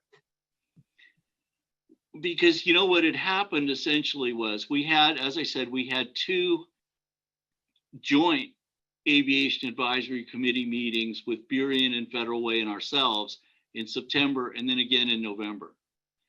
And the Aviation Advisory Committee attended those to the degree they wanted to participate. I think most of our members came, as did the other cities. But what evolved was this list, as I said, that came up from those meetings. And then the next meeting was at the mayor level with the port and the port commissioners. So it had kind of risen up somewhat from having the, community-based, and there's nothing wrong with that, but community-based Aviation Advisory Committee. Stephanie Bowman wanted to talk to the mayors and say, I'm sorry. And she did. And so then from then, it had been city managers originally who had developed the START with the airport. We went back to that model of the city managers meeting with the airport director. So that was kind of the evolution of it. And the only reason that we're not really meeting as an Aviation Advisory Committee, in my view, except now COVID made it all more complicated, but I didn't want to waste their time. And the next really significant thing that's going to come up is the SAMP, and we're preparing for that. And we would reconvene them at that point, and we would need, review of what the consultants come up with and that Susan's recommending to address that. That's kind of where we are, or in my view. Thank you. One more question. I do kind of like the idea of a kind of a 6-month probationary period, but the question I wanted to ask is, what benefits do you think we gain by joining START again? Yeah, I mean, it used to be 64,000. I'm not sure if the money's gone up or down right now, but that's the question is, and I think one thing I really laud Brian Wilson for doing early on and continuing to do was to ask the airport, do you get to check a box because we have this committee? Does this fulfill your federal aviation requirements by engaging the community? So are we literally being used or not? So that's a danger. I don't know. We've always been told, no, that's not the case. And I guess the question then is, that may well be true. That's not the case. But I know that if we're not part of START, we're not getting anywhere further than where we are right now. And everything's going to go into the SAMP, and we're going to file an appeal probably and do a lot of things. But there's no wiggle room in there for something actually good to potentially happen. And so we forego that opportunity if we don't rejoin it. I'm not sure we put ourselves in harm's way at all. If we do rejoin it, we can always take the same action that we took before. Okay. Excuse me. What you're saying is we're better off being on, at least for the future potential, rather than doing nothing at all, which is essentially staying off START. I think that's true. Okay, thank you. That's all the questions I had, Mayor. Okay, now I'm going to go to Councilmember Martinelli, then to Councilmember Harris and Councilmember Buxton. So Councilmember Martinelli. Thank you, Mayor. I do have a comment, but I believe Councilmember Harris had his hands up before me. I go in the order I recognized. I think we'll be okay. Okay, thank you. I believe that the council last year made a good decision in suspending participation of START. After researching it and hearing the presentation, I don't think enough has been done in order for us to justifiably rejoin it. I think we would hold much more weight if we work further with Federal Way and Burien, compromise on a set of agreements that we all agree on, and then as 3 cities, we hold much more weight than us individually. That's half of the 3 of us are half of the cities involved in the committee, all told. So I think that the council made a good decision last year, and I think that it would be the wrong decision to reverse it. Thank you. Councilmember Harris. I agree with Mr. Mathias. We should rejoin. However, I feel it is essential that we rejoin as 3 cities. And so I would move to either put off the vote until the September 10th meeting, or vote now and make the rejoinment or whatever active on September the 10th, and give our peer cities the opportunity to get on board so that we can make a joint statement. I think it's essential that we rejoin together if at all possible. We have to give them every opportunity to do that. That's it. Okay, then I've got Councilmember Buxton and Councilmember Bangs. Thank you, Mayor. Okay. So I think START is all about advocacy for our city. And as we do that, understanding the possibilities when we come to the table. So I've talked about the history of this area before. It's all about exploring, settling, and securing this region and its waters for commerce. And so even continued investment by our state through projects like Puget Sound Gateway to protect commerce and support the infrastructure in our region. So our city, and even these few cities, we're a cog in a historical and global machine. It's a huge moving commerce machine. So I believe the most effective advocacy in regard to our city is more at the regional and national level. I think that's where we're going to see forward movement, and the most effective intervention is mitigation. So with the port, which is regional, and the FAA, which is a national, willing to come to the table. And, I had here a quote. I want to quote our mayor, just like Councilmember Nutting, as our mayor is apt to say, if you're not at the table, you're what's for lunch. So I just think right now it's best to move forward, because in collaboration, having a seat at the table with a regional and national ears and voices. So we've had a year to work on issues of concern. So we did suspend almost a year ago. And so we've worked the issues. I don't necessarily feel like waiting any longer is going to resolve any further issues.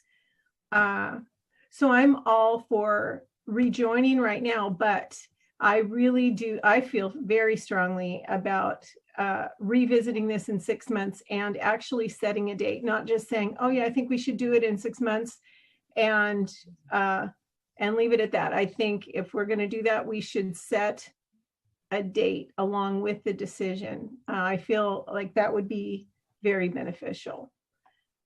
So thank you. Okay, and I believe the phrase is if you're not at the table, you're on the menu. Okay, and let's see. So at this point, I have Councilmember Bangs. I have Deputy Mayor Mahoney for his second and final speak on this issue, and then I believe Councilmember Harris. Did I see your hand? Yes. So you'll be after Deputy Mayor Mahoney for your second and final. Okay, so at this time, the floor goes to Councilmember Bangs. Thank you, Mayor. I would say that given the information that our city manager has provided, that especially given what Federal Way has said, they're going to wait to see what we're going to do, and then they'll make a decision. We've already heard that Burien has their interests that are, I'm sure, very valid, but it doesn't sound like they're coming back to the table anytime soon. And I would be a proponent of us going back to the table, being able to understand what's going on, and also demand what it is we're expecting. And you've already outlined what those ideas are, City Manager Matthias, and I think we need to go forward with that. I do think that with the 3 cities that are already there, we add and become 4 versus sitting back and being 3-3. That makes no sense to me. So if Federal Way comes, then you've got 5. So the numbers are adding up. And again, we have no idea what Burien's going to do. They may never go back to the table. I don't know, especially if they've got lawsuits. The other thing is that this COVID-19 has put a huge damper on what's going on regionally, nationally, with transportation in general, except of course for cars because they've increased. But you have fewer flights. You've got half of many of these airlines talking about laying their people off. We don't know where this is going. I'm sitting in my house right now. I'm underneath the 3rd runway. I have heard 3 planes since I've been sitting here. Now, that's not to say it won't increase, but I'm not going to travel. I don't necessarily see many of the people that I know that are going to travel. So in terms of the actual noise impact, that's one thing. I get it. The other one is the total environmental impact, but that's what we're talking about now, is having them recognize that. And I agree, we need to be at the table, absolutely at the table for our voices to be heard. And I believe we need to have agenda items. And not only that, we need to have the agenda put together way prior to the meetings, and then all the documentation for review way prior to the meeting. So I'm going to definitely vote yes. Okay, so I'm going to Deputy Mayor Mahoney, and then that will, then I'll go to Councilmember Harris. Michael, the first meeting's August, right? Or the next start meeting? Am I mistaken? I don't know the exact date. But they haven't set it yet, or? They may have. I just, I don't know. I think they had a meeting at the end of June. I think there may be another one, probably 2 months. I don't know. August is always a strange month. Okay, fair enough. So we could probably predict that the next meeting is August or September, I suspect.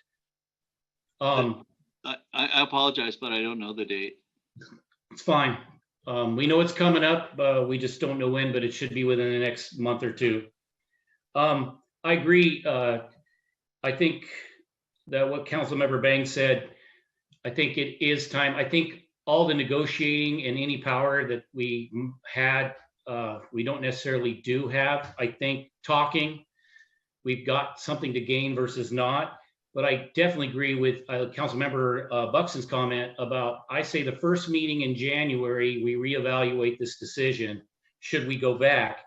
And one of the must and conditional things, I think, is that the agreement that we will have input in the agenda and the materials will be provided, and we should designate at least, like, say, 10 days prior to the start meeting. I think that's an adequate time. Maybe you think differently on that as far as a time, but I think we should make those conditions in our efforts to come back. I think that's good faith, and it does give us some concessions in what we'd ask for. I think it's very wise to do some type of evaluative period. Absolutely. And then we can see where we are. And if we're not going forward, right? I mean, I don't know. Remember that old Woody Allen movie? It's like relationships like a shark. You have to keep moving forward. If we're not moving forward, then, what's the point? Because, I will engage with this and we'll figure out, our membership and all that. But this is time consuming. And the only thing I'd say about the port, and I kind of forgot to mention this, but I think, Eric Schenfeld, who does their federal government lobbying, is really a good guy. And they've accomplished some things, and worked with Adam Smith's office and looked at ultrafine particles on a national level, and tried to make sure that Sea-Tac is included in the 8 or 10 national airports that get reviewed in federal process. And that's not completely the way it works, and not all of it passes. And it's hard when you have a Democratic House and you go to a Republican Senate and the bills die and disappear and you never hear of them. But the port has sincerely tried to work with us on some issues. And so, they're federal issues, and their view, the port's view of what's good for them and our view of what's good for us, sometimes aren't anywhere even remotely similar. But there are issues that we can work together on. Okay, I believe we are at Councilmember Harris. You're muted. Yeah. Okay. You're muted again. There you go. Okay, good. So, I would like to make a motion to postpone this vote until September the 10th, or to make the activation date, if you are just, determined to rejoin now, September the 10th. And I would further move to direct the city manager to meet with Bill Vedino and Brian and basically try to get them to rejoin before that next start meeting in September. May I, Mayor? You may. Councilmember Harris, it's interesting you're going to direct me to do something like that, but the real issue is the electeds.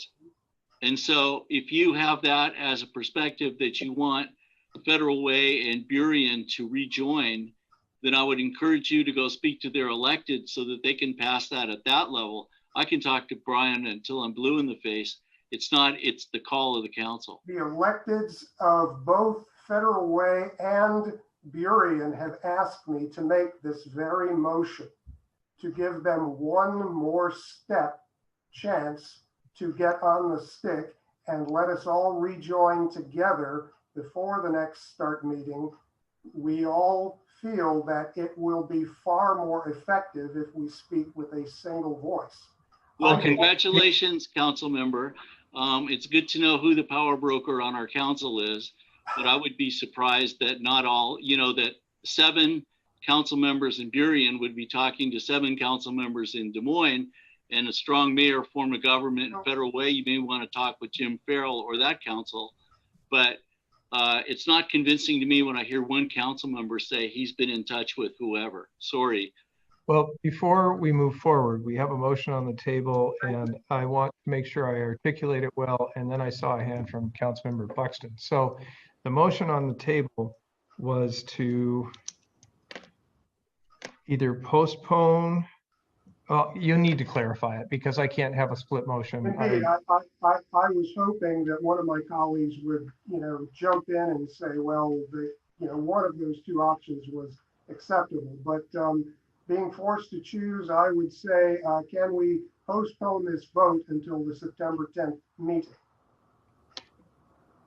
I second and ask that the city manager show a little more respect to members of the council. Okay, we have a motion to postpone the vote to September 2nd. We have a second. So the motion was made by Council Harris, seconded by Councilmember Martinelli. Is there any discussion? Well, Councilmember Harris? my full intention will be to vote yes on September the 10th, and I assume everyone else or a majority will. So it's basically 3 minutes out of your lives on the 10th meeting. There is no harm in delaying. There's no material cost to delaying this vote until September the 10th. No issues are going to be decided. It's only to our benefit if we can find a way to join as a group. Before we move forward and before I recognize, first it would be Councilmember Buxton and then it would be Deputy Mayor Mahoney. I don't believe we have worked out the meeting schedule. September 10th, I don't believe we have a meeting that week. Okay, I just got that. I thought of the futures agenda. Pardon me. I didn't think there were meetings in August, but the first meeting that in was September. to be canceled. Yeah, no, that is actually, it's on futures, but we have not set that in stone. Okay, well then to the next general city council meeting, sir. So you're saying the first regular meeting in September. Yes, sir.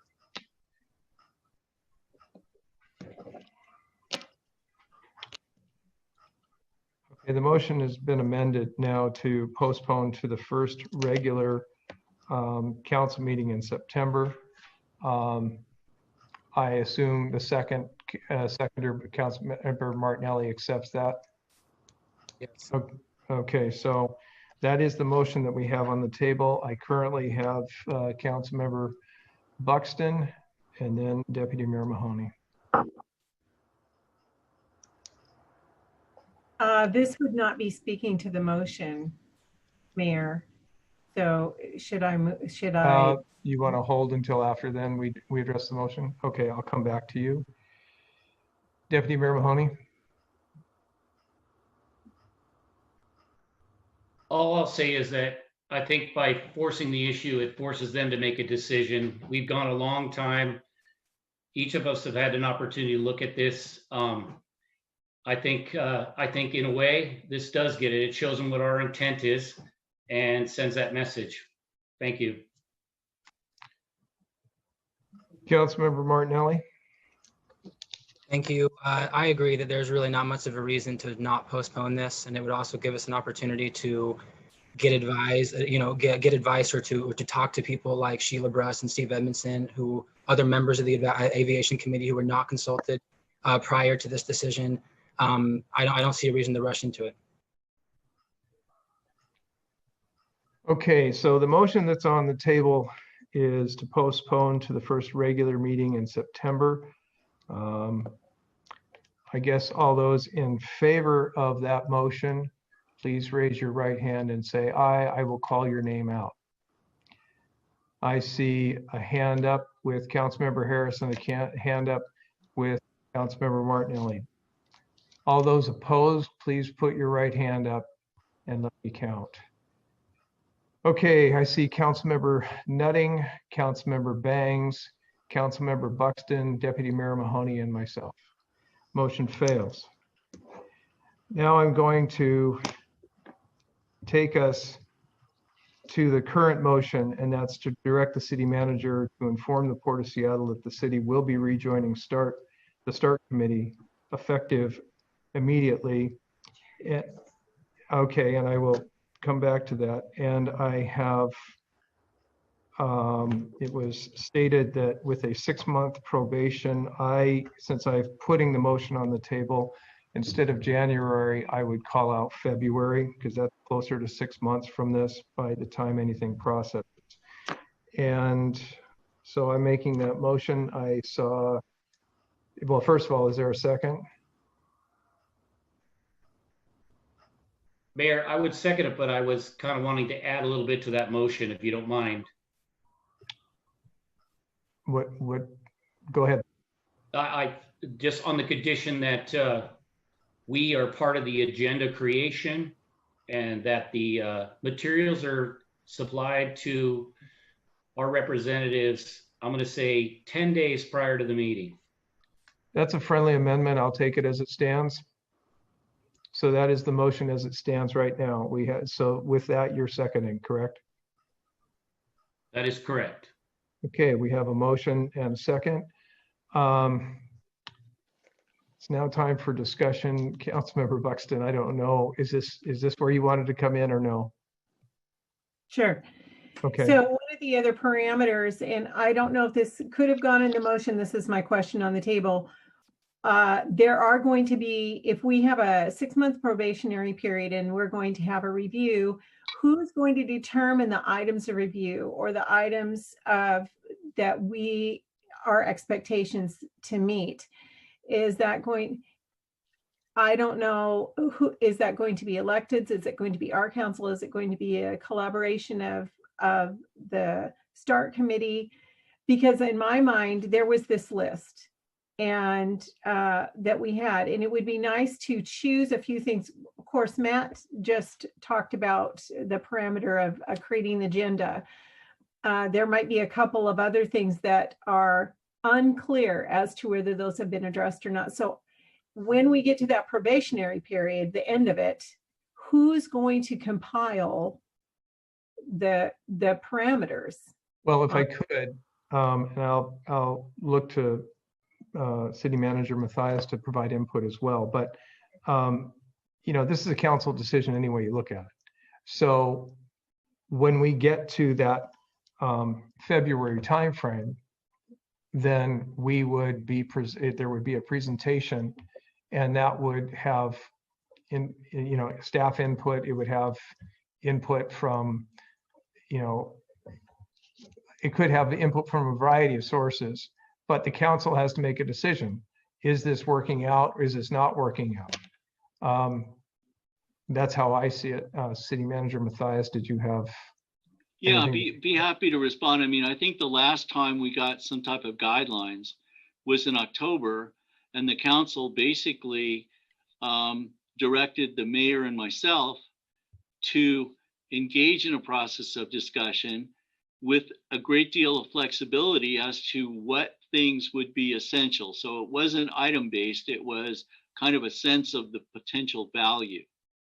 Okay, so let me just say also that in development of the list that's here, I worked very closely with Nancy Tosta, but also with Steve Edmiston. And he and I just finished comments on federal and state-borne impacts that Representative Orwell financed or through the legislature. And so that's, Steve and Sheila were our two representatives on START, and their terms have expired, just to make the point. So I would be more than happy to compile for the council the status of START, and maybe we can look back and say, here's where we were when we rejoined, and here's where we are now, it's February. What is the sensible thing for the city to do? So I will take that responsibility, and that's fine if that meets your needs, Mayor. Well, I think that makes sense. But the other thing I think that hasn't probably come up in the conversation is that when they're in the discussions that I was part of and in working with and meeting with the other cities, there wasn't necessarily an overall agreement of all the issues. Mm-hmm. The item about the agenda, getting in, having shared input, having the materials in advance, that was definitely one that everybody could agree on. There are just several that the cities couldn't agree on. One in particular that was mentioned tonight in public comment about recording.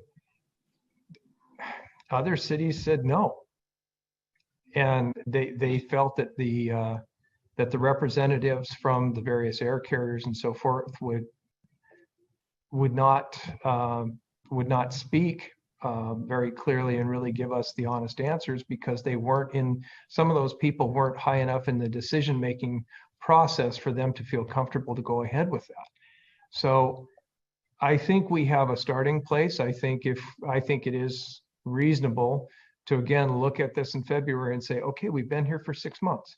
There have been this number of meetings. What's been happening? And does it make sense that we continue to do this? Because we might just bump along the way that you say, okay, well, let's do it again. Let's look again in another 6 months. Or, you know, we can always decide that we want to go out, but that it's a vote of the council. Right. I see Councilmember Bangs. Oh, I'm sorry, Councilmember Harris. I believe you were first. No, And Jeremy, I just I'm sorry. basically, Excuse me 1 minute. I keep, I had Councilmember Harris. I missed Councilmember Nutting, and then I've got Councilmember Bangs. I apologize, folks. Doing my best to see the screen. Okay, Councilmember Harris, you have the floor. I yield my time. I just want to get this vote over with as quickly as possible. Thank you. Okay, thank you. Councilmember Nutting? I had nothing, sorry. Okay. Councilmember Banks. I would like to know, Mayor, if you and Michael will be continuing to reach out to Beery and Federal Way during our time re-entering into START. Because I believe that's where the discussions need to be held, is at least with you, Mayor, and bringing in City Manager Matthias, so that we don't have all this disparagement and all of these workings that are going on that none of us are aware of as a council. And so at least the information would come back and we would be able to hear from those two cities through you exactly what their intent is. We kind of sort of know what Burion's is, but I would ask that question. I have no problem with doing that. It's very difficult. I mean, the best shot we've got Zoom at this time, and that's at least for several months. Michael, do you have a thought? No, I think that's a great idea. I mean, I would, you know, council member, it's very frustrating, right? As Councilmember Martinelli may have picked up on, to have different council members tell me they've had conversations with different council members in other cities and or city managers and or school board members and or school board staff or whatever. And then we're supposed to sort out who's doing what. That's not our job. Our job is to know what we're doing. So I welcome the opportunity to have the mayor meet with Mayor Farrell and with Bill over at Federal Way and with Brian Wilson and Jimmy Mata at Burien in however way we're able to do that, so we can coordinate kind of our activities. That would be ideal. But you're absolutely right. It needs to be done by the mayor relative to the council and myself relative to the city managers. I think that's a great idea. We can put together a format for that, Michael, and we can. Yeah. I believe Councilmember Buxton had her hand up.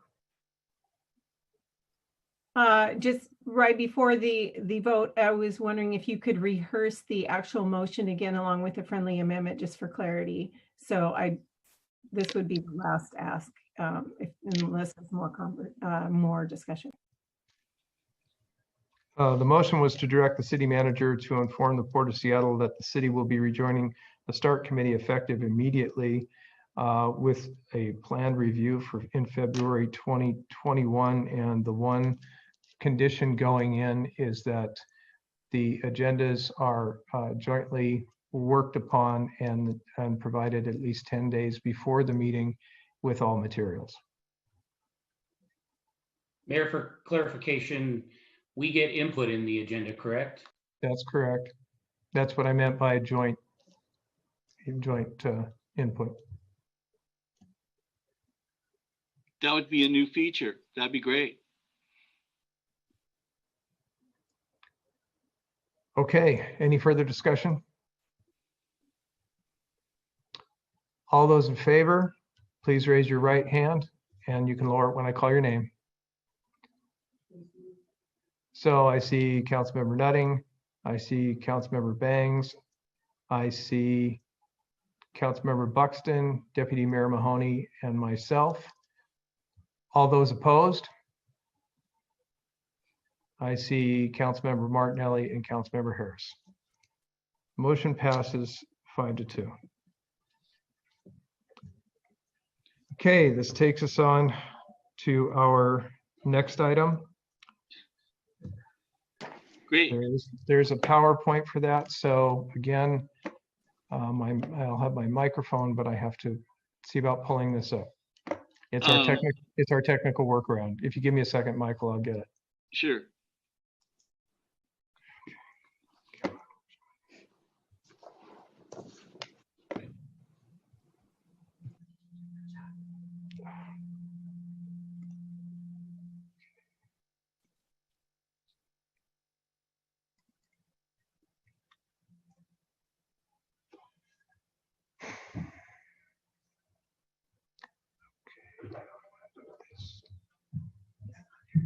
Oh, it's here. I just have to.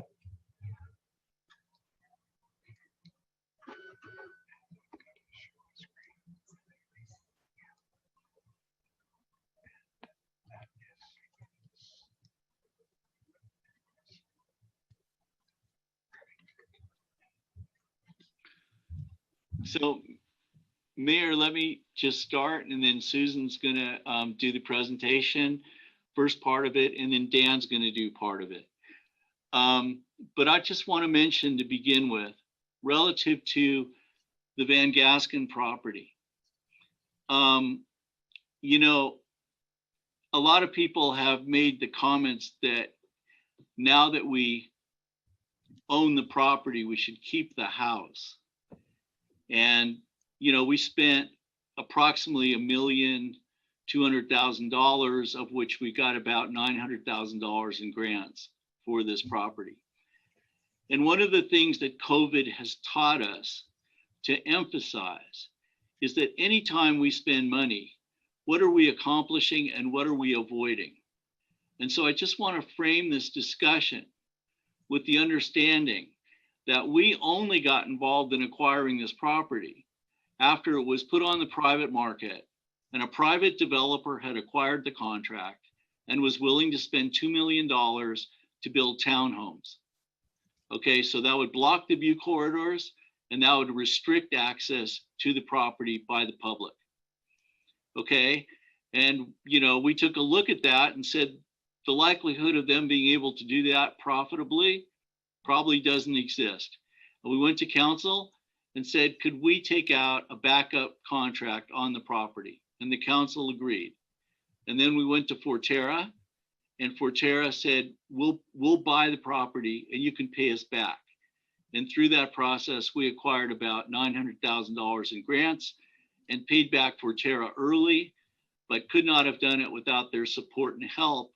Therefore, acquiring this absolutely beautiful vista piece of land with historic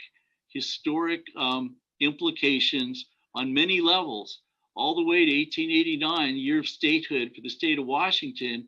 But there were people who lived in this state before there were any travelers coming up from the Columbia River or from the east. Okay, so this property shares a huge amount of heritage and history for our city and for our region. So we were delighted to acquire this property, and we're delighted to present to council some ideas about how to maximize its value and maximize access for the public to this property. So with that, Susan, please. Thank you, Mayor, City Council. I'm going to talk to you a little bit about the multiple considerations involved with the decision regarding the disposition of the existing house on the property. This beginning slide here will show you the unobstructed view and would essentially be is behind the house, so the view without the structure. Next slide, please.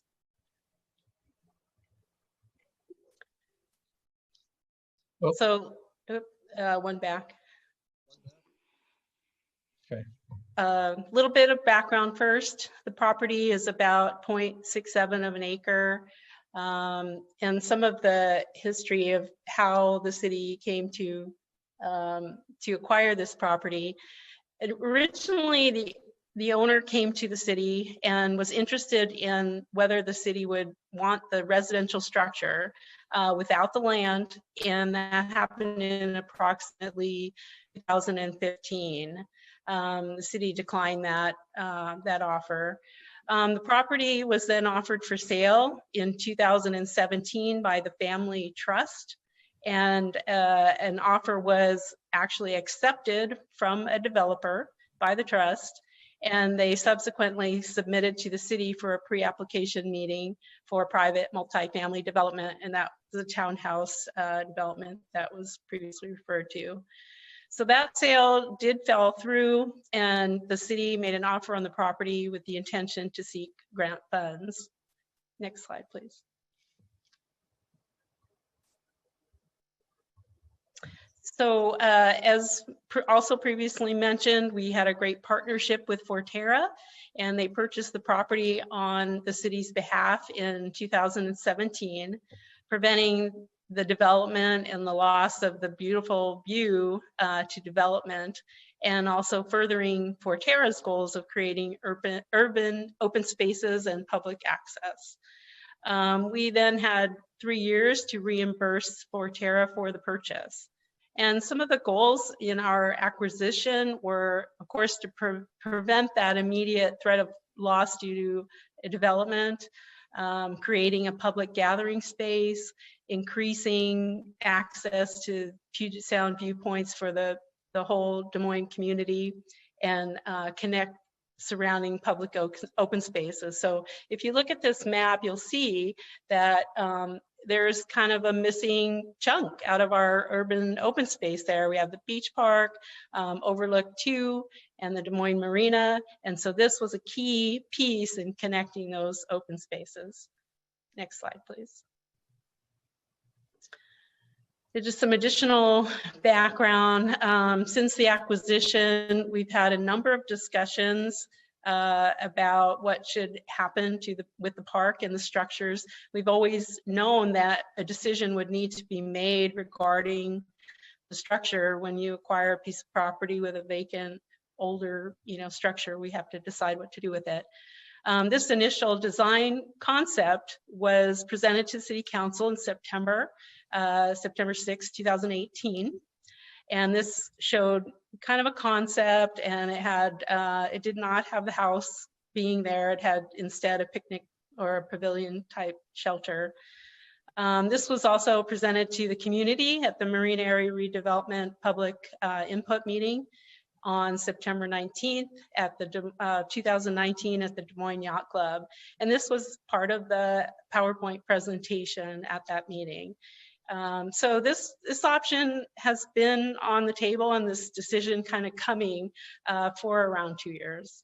Next slide, please. So this refinement of that original concept is what we've most recently had from our consultants, and this is still conceptual.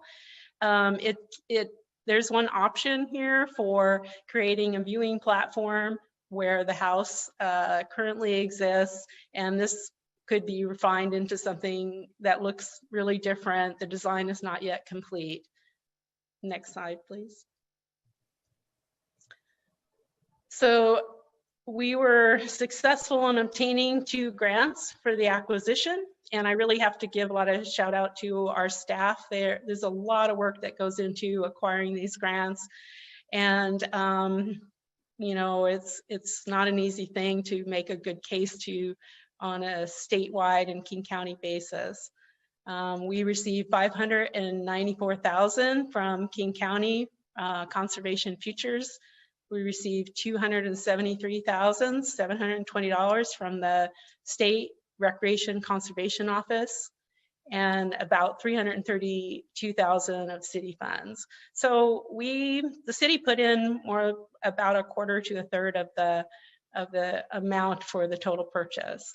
And the reality is that without these grants, we could not have acquired the property. And likely scenario is that the property would be now developed into multifamily units that would block public access and views.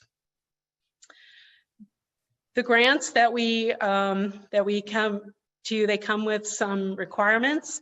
And one of the RCO requirements is that structures be removed. These are grants that are aimed at urban open space. And they're not grants that are aimed at, you know, having other uses or structures that are not park related. So we originally owed a decision to our grant agency for the acquisition in June 1st.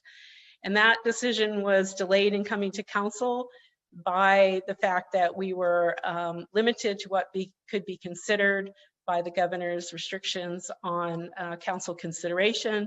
We're about ready to come to council with this just when things shut down. So RCO did give us a little bit of extension to mid-July. We requested actually more time, but they were willing to give us till mid-July. Next slide, please. So some of the things to consider related to the structure and what to do with it. We did have a historical evaluation done on both the garage and the residence. The garage is a 1960s structure, and the council has already previously approved demolition of that. We hope to use the area perhaps for some disabled parking spaces. The residents had a more intensive level of review, and the consultant, Northwest Vernacular, is an expert in this particular area, and they are approved for that type of review by the state agencies. They took a look at every aspect of it and determined that it was not eligible for listing either as a national or King County landmark. And the reason is that there have been so many alterations over time. There was a large remodel that happened in 1950s. It got the basement, it moved the front door, the chimneys were added, the driveway was redone in the 1960s, and there have been pretty much continuous additional alterations over time, such that there's very little left of the original structure. So all the agencies, our granting agency, RCO, King County Office of Historic Preservation, as well as the State Department of Archaeology and Historic Preservation, concurred with these findings. Next slide.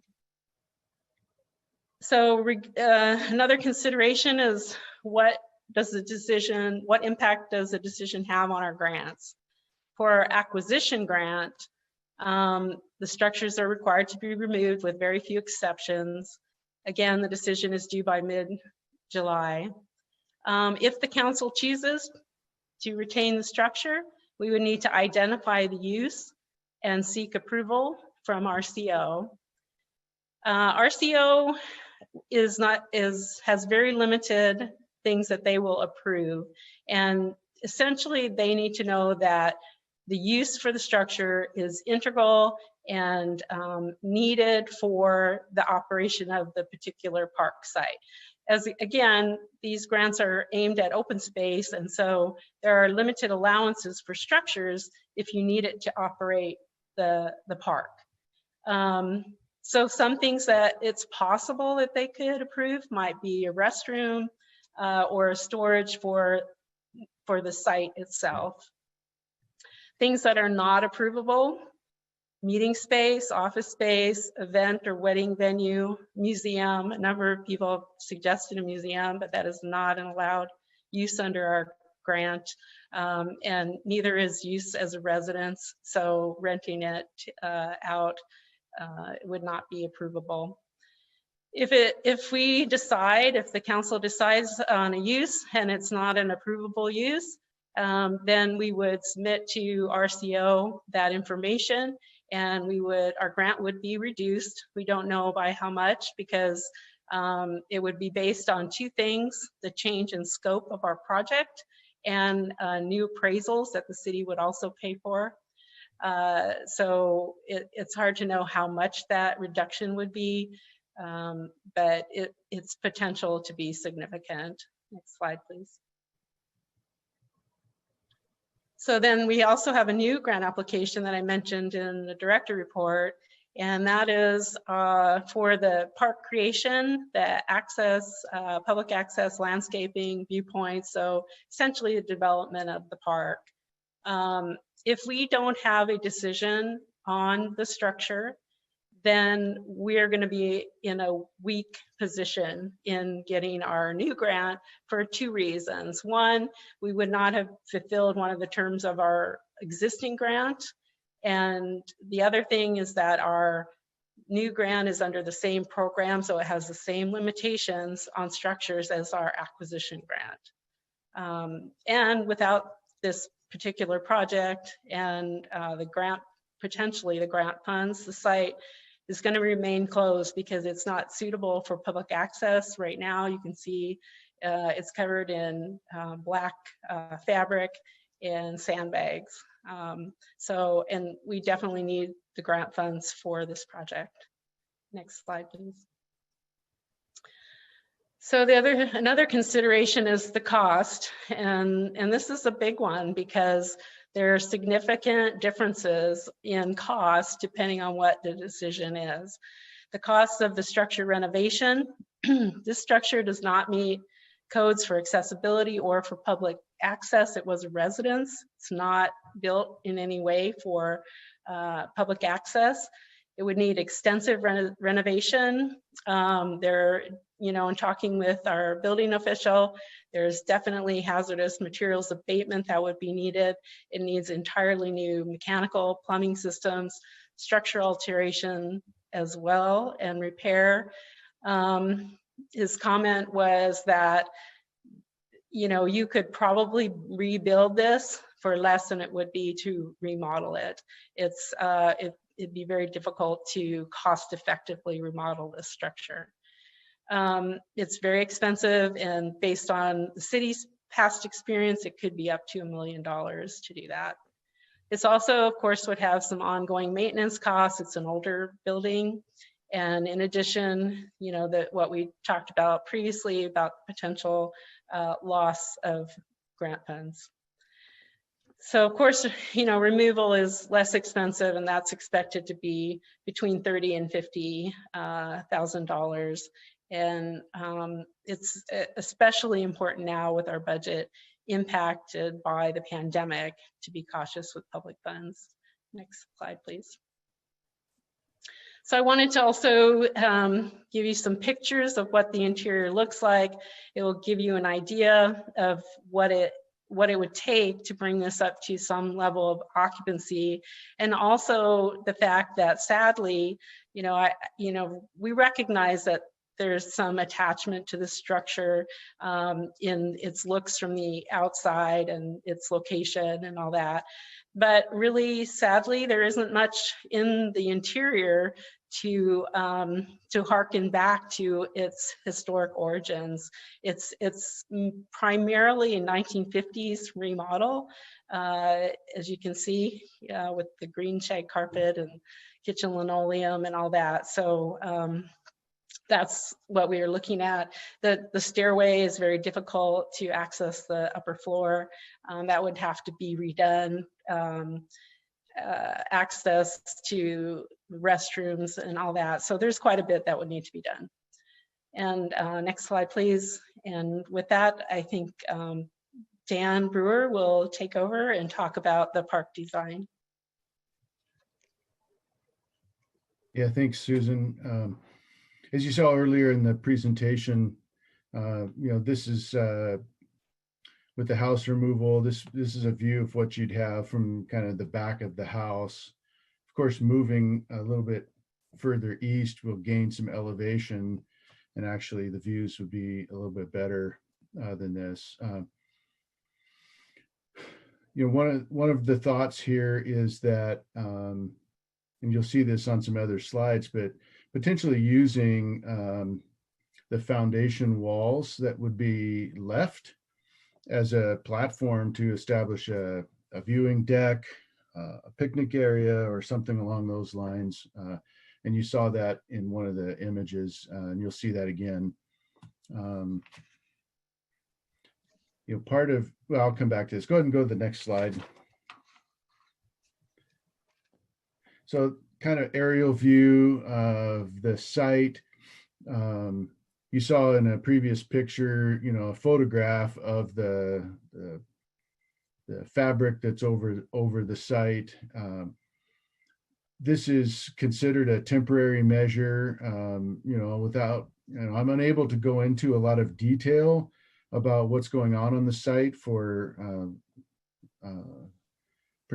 protection of the site. This plastic was, or this fabric was put over the site to, and as a temporary measure until we came up with an approved landscape design that would protect cultural resources into the future. And so the expectation from the state and those that are interested, stakeholders in the site, is that the city move to put the site in more of a protected state than what it currently is with this fabric. Next slide, please.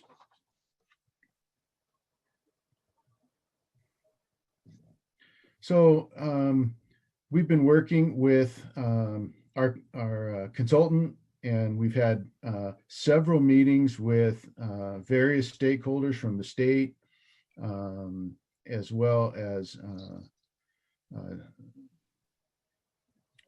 some of the tribes that are interested in this, what we're doing here.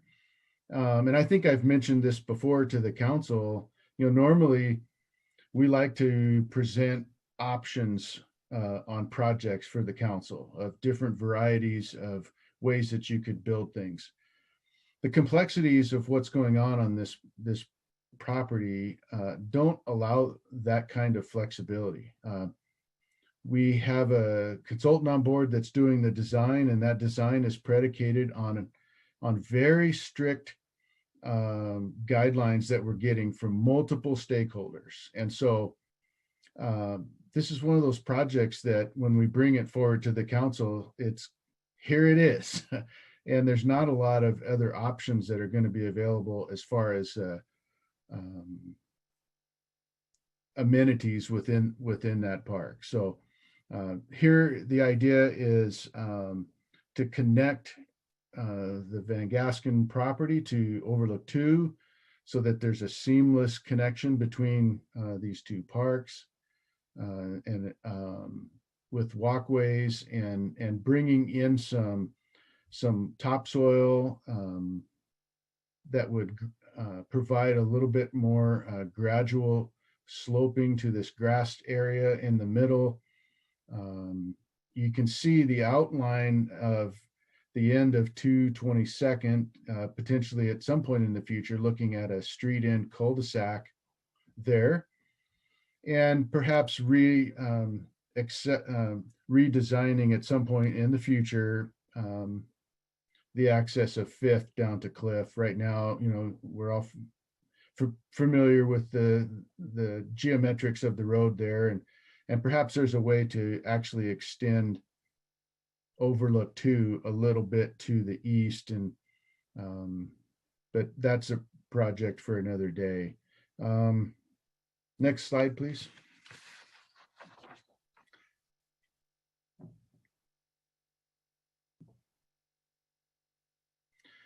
So some of the things that we're considering when the park design with our consultants is, these are just kind of example pictures. We want to get landscaping that's native to the area, plenty of seating, some signing that could perhaps tie to some of the historical elements on the site, perhaps some viewing platforms and things like that. These are just concept pictures that are going into as we evaluate the design of the park moving forward. Next slide, please. So some ways that we could potentially, honor the past while looking to the future, best serve the community. if the council decides to remove the house, one of the things we can do is repurpose materials as feasible, and perhaps reuse some of the materials in other park amenities that would be perhaps over that viewing platform. Interpretive signing, honoring the history of the area. We're working in close collaboration with the tribes and on the park design, as I mentioned, for the cultural resources, as well as the Department of Archaeology, Archaeology and Historic Preservation, RCO. They're all giving us input into the design of the landscaping as we move forward. The idea here is we want to get this park put into active use. It's not plastic, but it's a fabric that's it's been there for close to a couple of years now. And so the expectation of our granting agencies and the state and the tribes is that we get moving on finally protecting this site. And something else we can do is maybe looking at some artwork, things like that at the park. Next slide. So, weighing all the information related to costs, the grant requirements, the integrity of the structure, ineligibility for the historic listing, and potential for increased view, park open space, etc. Our recommendation is that we remove the residence and have that done as part of the park installation, which we would have to do anyway as part of the park design. As that soil is coming in, we would have to use that soil as a platform to actually take the structure out. Next slide, please. So here again, you can see kind of the current, schematic of what we're working with the tribes on, and this is a work in progress, but the idea is to connect the two parks and have some nice grassy areas with some viewing platforms. And at this point, I think that concludes our presentation, and there's a motion in your packet after discussion. Okay, let me get this thing fixed here.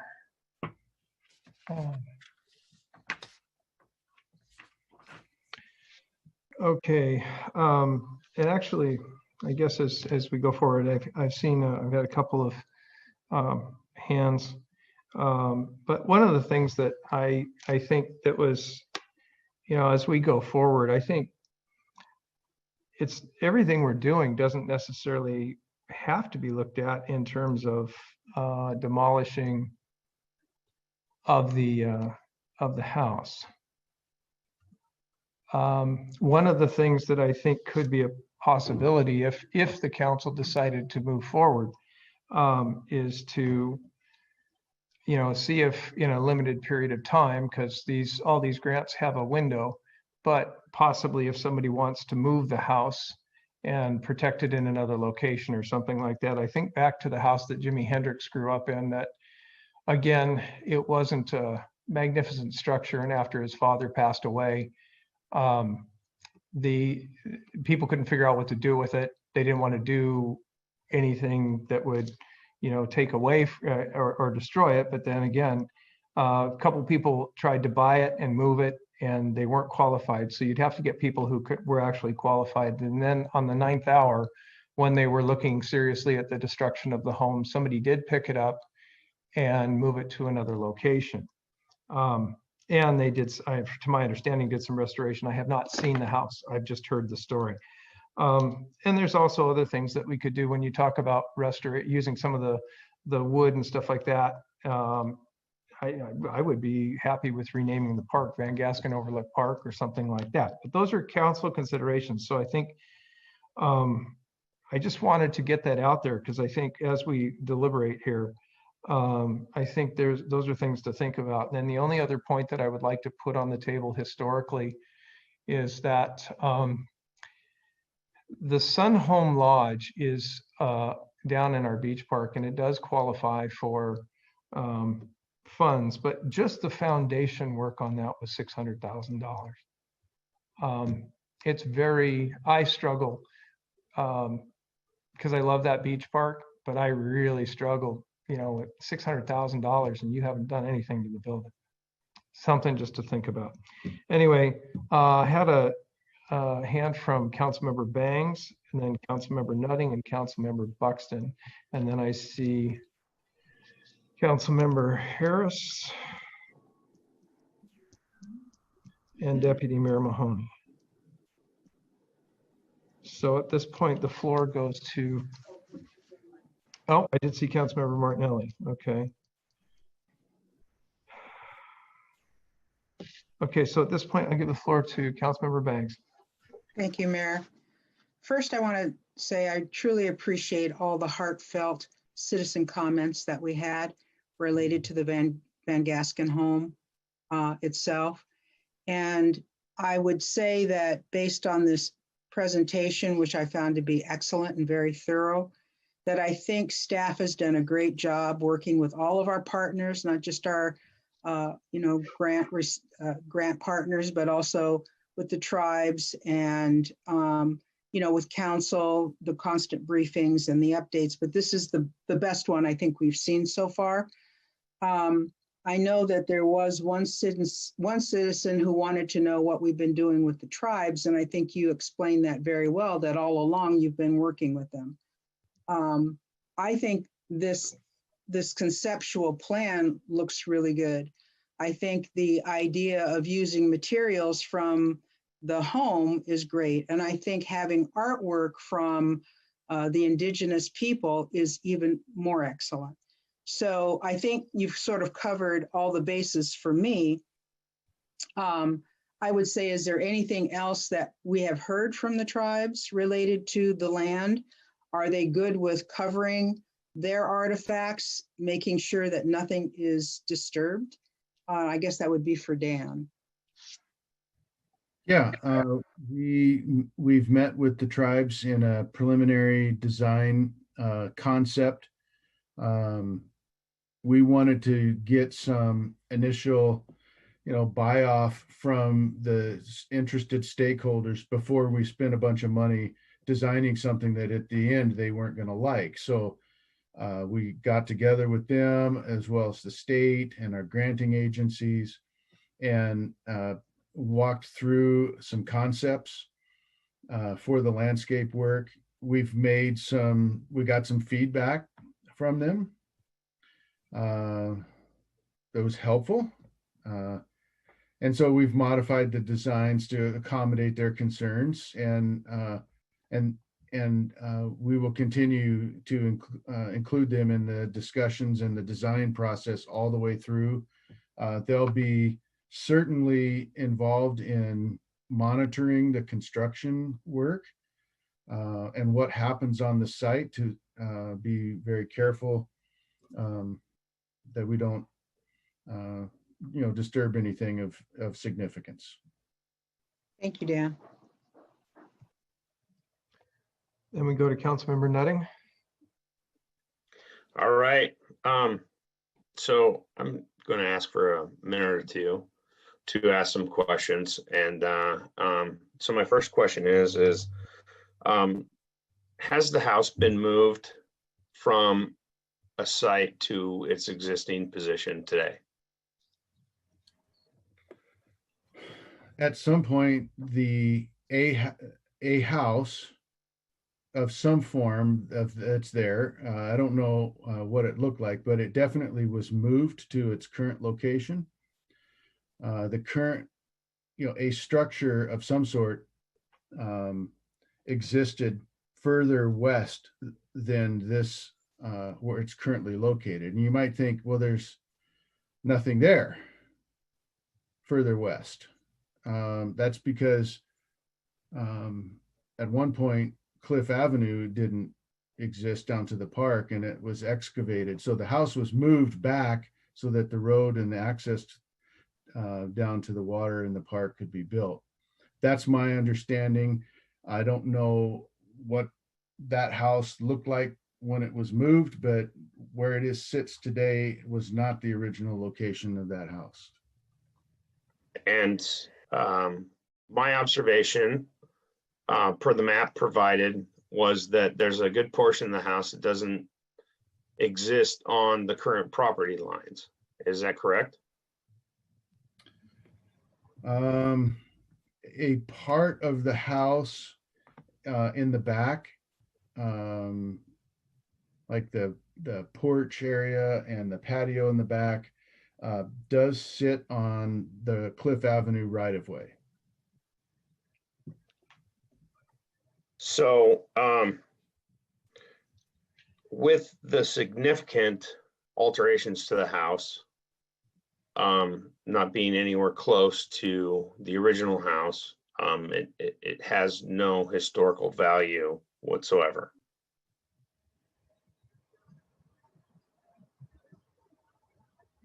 I can speak to that. It isn't eligible for listing either as a King County landmark or a national landmark. You know, we as Des Moines could designate a local landmark, but that doesn't come with any protections. It's more of an honorary designation. Okay, and then I have one more, and it's mostly rhetorical. And it's going to go to Susan and Dan. Seeing as the cultural significance of the property itself, what are the chances that a contractor or a development company purchasing the, let me back up. What are the agreed upon uses for the property prior to the city of Des Moines purchasing the property? So the zoning for the property is multifamily, and the developer who previously had the contract on the property intended a townhouse development, which would have been a private development. That being said, my last question will be, and it's rhetorical, and I'd be glad to answer a portion of it, being in the business for 30 years, what is the possibility that that development company or contractor would have noticed the cultural significance that we did as the city of Des Moines to halt alterations to the property and to include the tribes in the development of this property? And I'd be glad to step in because I know the answer, but I'd leave it up to you, the two of you, if you would like to join in. Well, it's really unknown. I mean, depending upon the contractor, probably don't want to paint everybody with the same brush, but certainly the public, you know, we as a city and public agencies are more cognizant and probably more careful to be sure that we are complying with all of the regulations and kind of doing what's right for the cultural resources.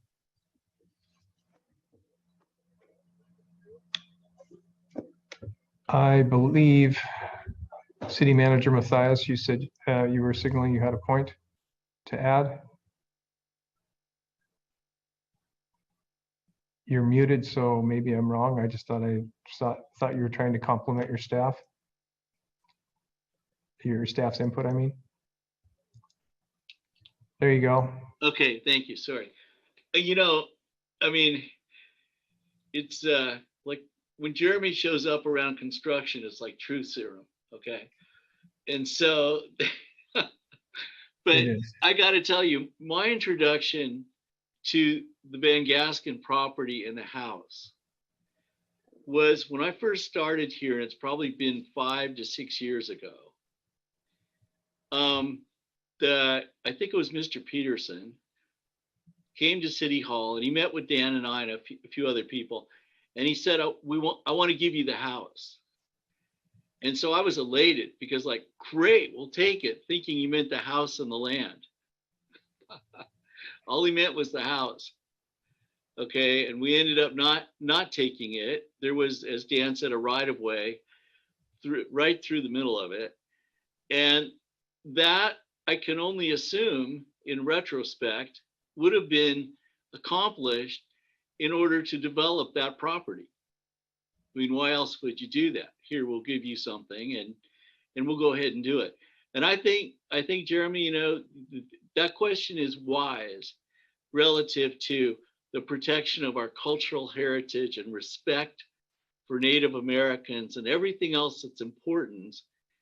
That I think all of that, you know, could have, you know, maybe a contractor not as reputable as yourself would have thought he was having, you know, flashbacks from the 60s or something. And oh my God, I saw a shell midden or something like that. So without going into too much detail, which is not legal to do, I think that the city in many respects has kind of in a way unknowingly, but thank God, stepped into the breach where we can retain and honor and do the right thing with that property. So I want to just enhance what Susan and Dan are saying. Absolutely. I appreciate that. And my final and last question, and I'll be done. I appreciate the considerance here is what would the height restrictions have been had townhomes been built on that property, and how many views would have been blocked? I'm not sure I can answer that totally on what the height was. Part of the property is in the shoreline jurisdiction. That would be 35 feet. I'm not sure what the other height is, but there is no doubt that it would have been several stories tall. And walking by there, you would probably not see much of a view. Thank you very much, staff, for all of the hard work that's gone into this. I appreciate it. Councilmember Buxton.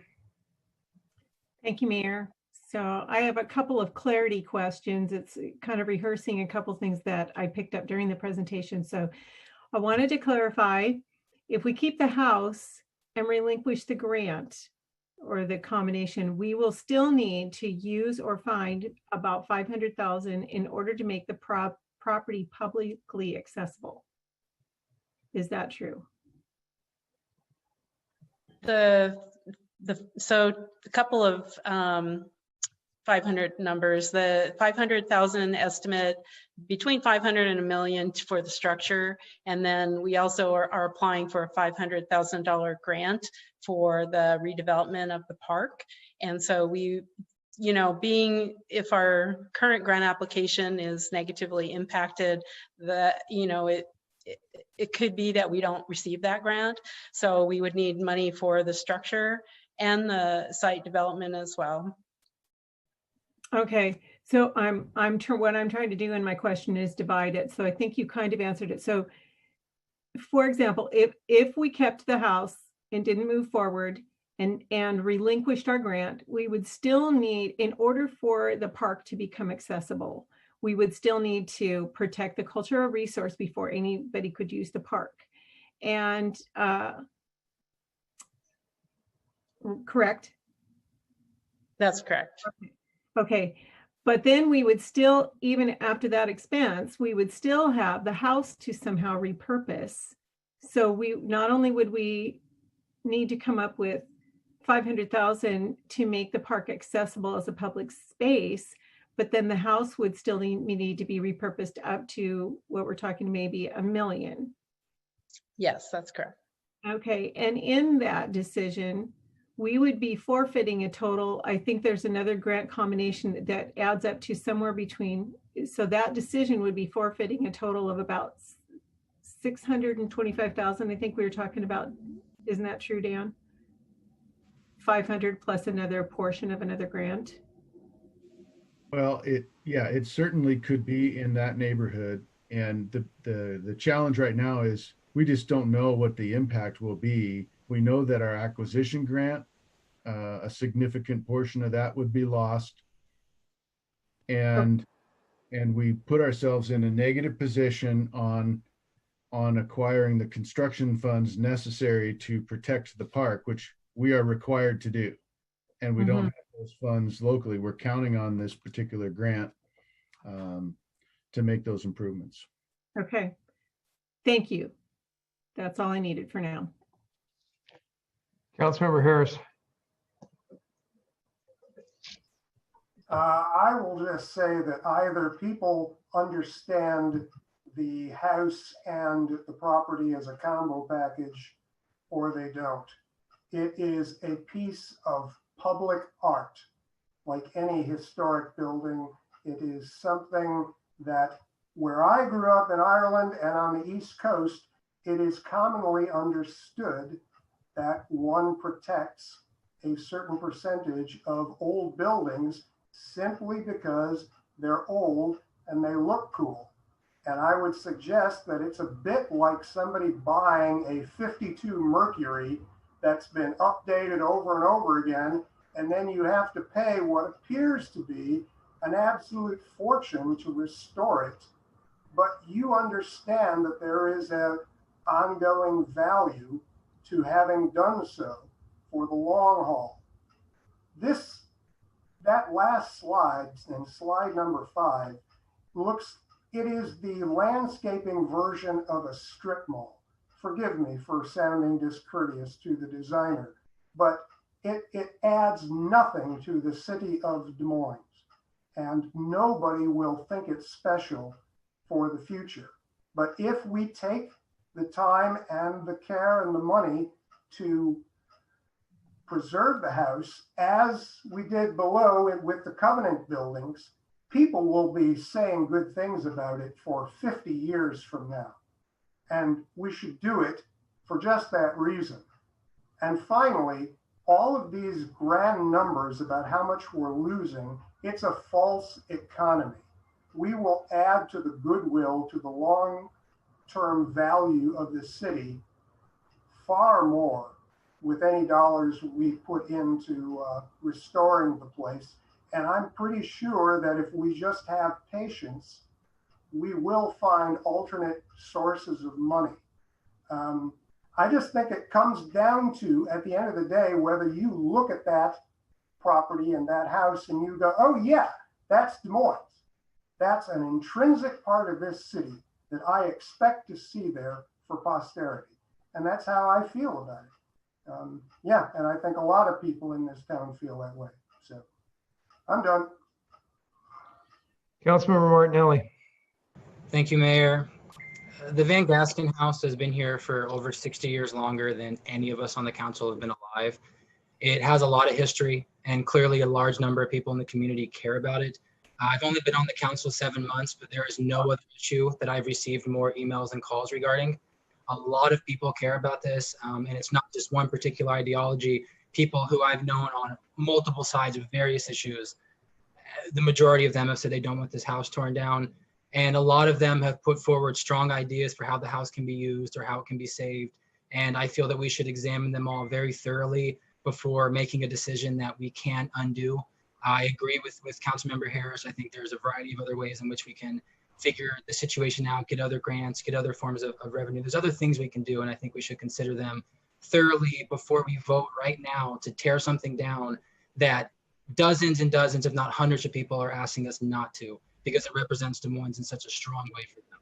So I really encourage my colleagues to think real hard before putting a yes vote down on this, because it's removing a big part of our history. Thank you. Deputy Mayor Mahoney.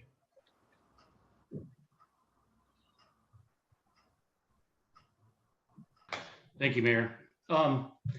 What's the square footage approximately of the first floor? I know the basement and the attic are essentially unusable.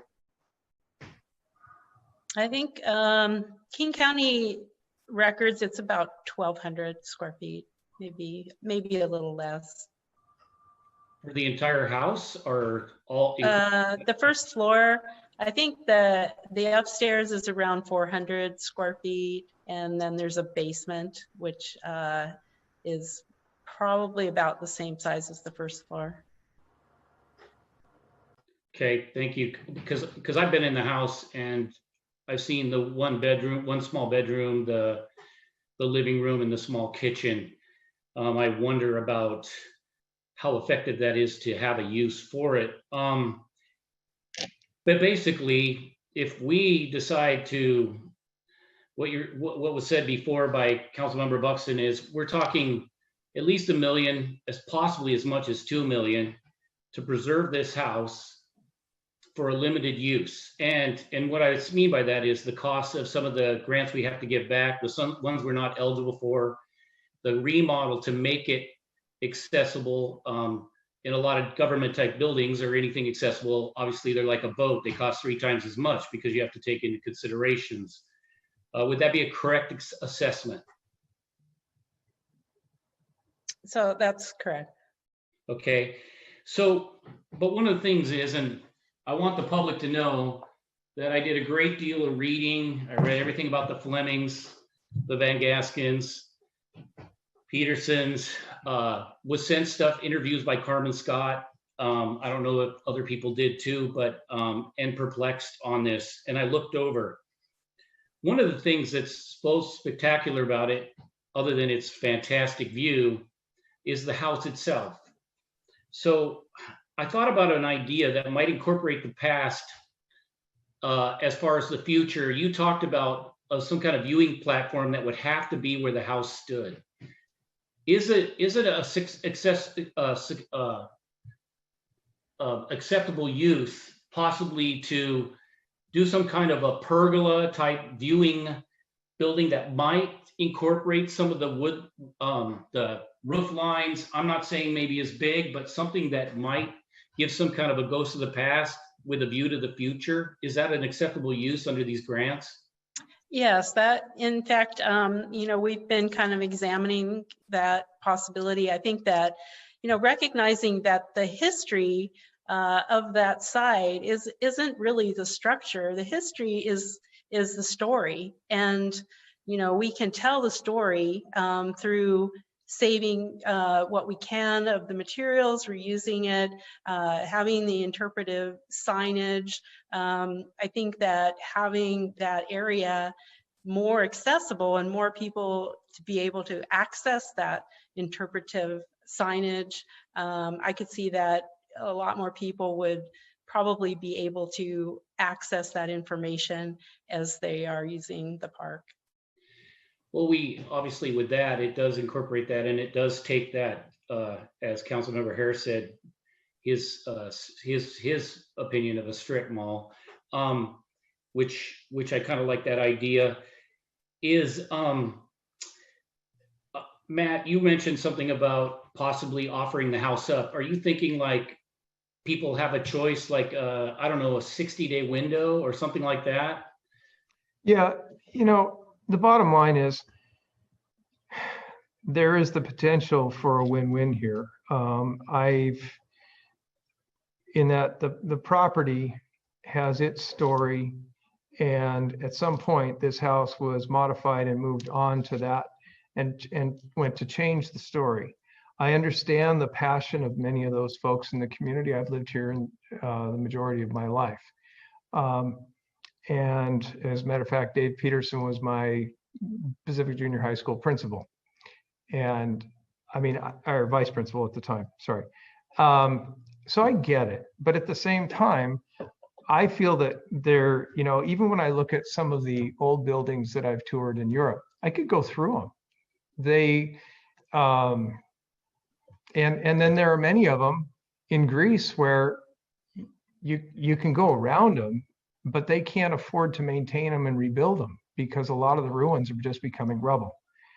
I look at this and I say, well, I think there is an opportunity to say, if someone moving a house, and Councilmember Nutting probably has a better idea than I do, but but moving a house has a cost to it. And if somebody really feels that that house really means something, there are locations in this city that they could move the house. It's been moved before. It's not in its original location.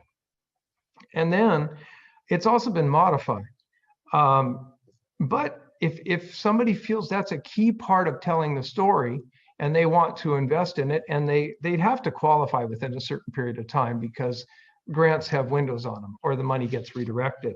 But I feel like if someone could qualify with, if we could advertise it, somebody really felt passionate about it, they could qualify by showing, yes, I really have the capability and the knowledge and the resources or whatever it takes to move the property. And then we would have to have that move done within a particular window of time. And I don't want to put down dates on that, but I figure a 60-day window with advertising beginning, next week, should the council decide to move forward, would be a way to advertise it. And I mean, we could give the house to them. The cost of that house is moving it and somebody else taking it on for renovation and figuring out what they want to do with it. All right, thank you. That's what I was getting at. Thank you. A couple more questions. So obviously we got, due to COVID-19, it sounds like we got one extension on this decision. Is there any possibility of another extension? So when we asked for the extension, we actually asked for longer than July, and RCO indicated to us that they did need a decision by mid-July, and both for our current grant and also to coincide with the consideration of our new grant. If we delay the decision, our new grant application will be negatively impacted. So the last question I have, sorry about that, JC, still got my thing going on. Well, the last Deputy Mayor Mahoney, 1 second, please. Okay. I believe City Manager Matthias wanted to comment as well. Wanted to add to what you do, to answer your question. Yeah, okay. I want to, I want this to be understood. It's my own view. Okay. But I find it in America today difficult to understand why the judgment for the value of things follows kind of your traditional European, white, ethnocentric view of the value of stuff. Because that site and that house, that has value to a certain generation of people. That's obvious, and I respect that. But that value extends 400 years or more before any of those people that care about the house ever showed up in the West. And so I would like to see that property go to multi-purpose, multicultural, multi-heritage uses, and not just link it to what the Europeans did in Europe. I'm sorry, that's my view. Okay, thank you. Sorry, Deputy Mayor Mahoney, you've got the floor still. Okay, so the discussion was, we have the Overlook Park and this. Is what you guys are proposing that this would be named the entire piece altogether as Van Gasken Park to honor that family and the home? Is that kind of what you're thinking? I would say if you wanted to rename the one park, you'd probably need to rename them both. It'd be kind of strange to have two different parks that are connected with different names. I mean, it would be kind of weird. But it's very doable to rename the whole park. Yeah. Okay.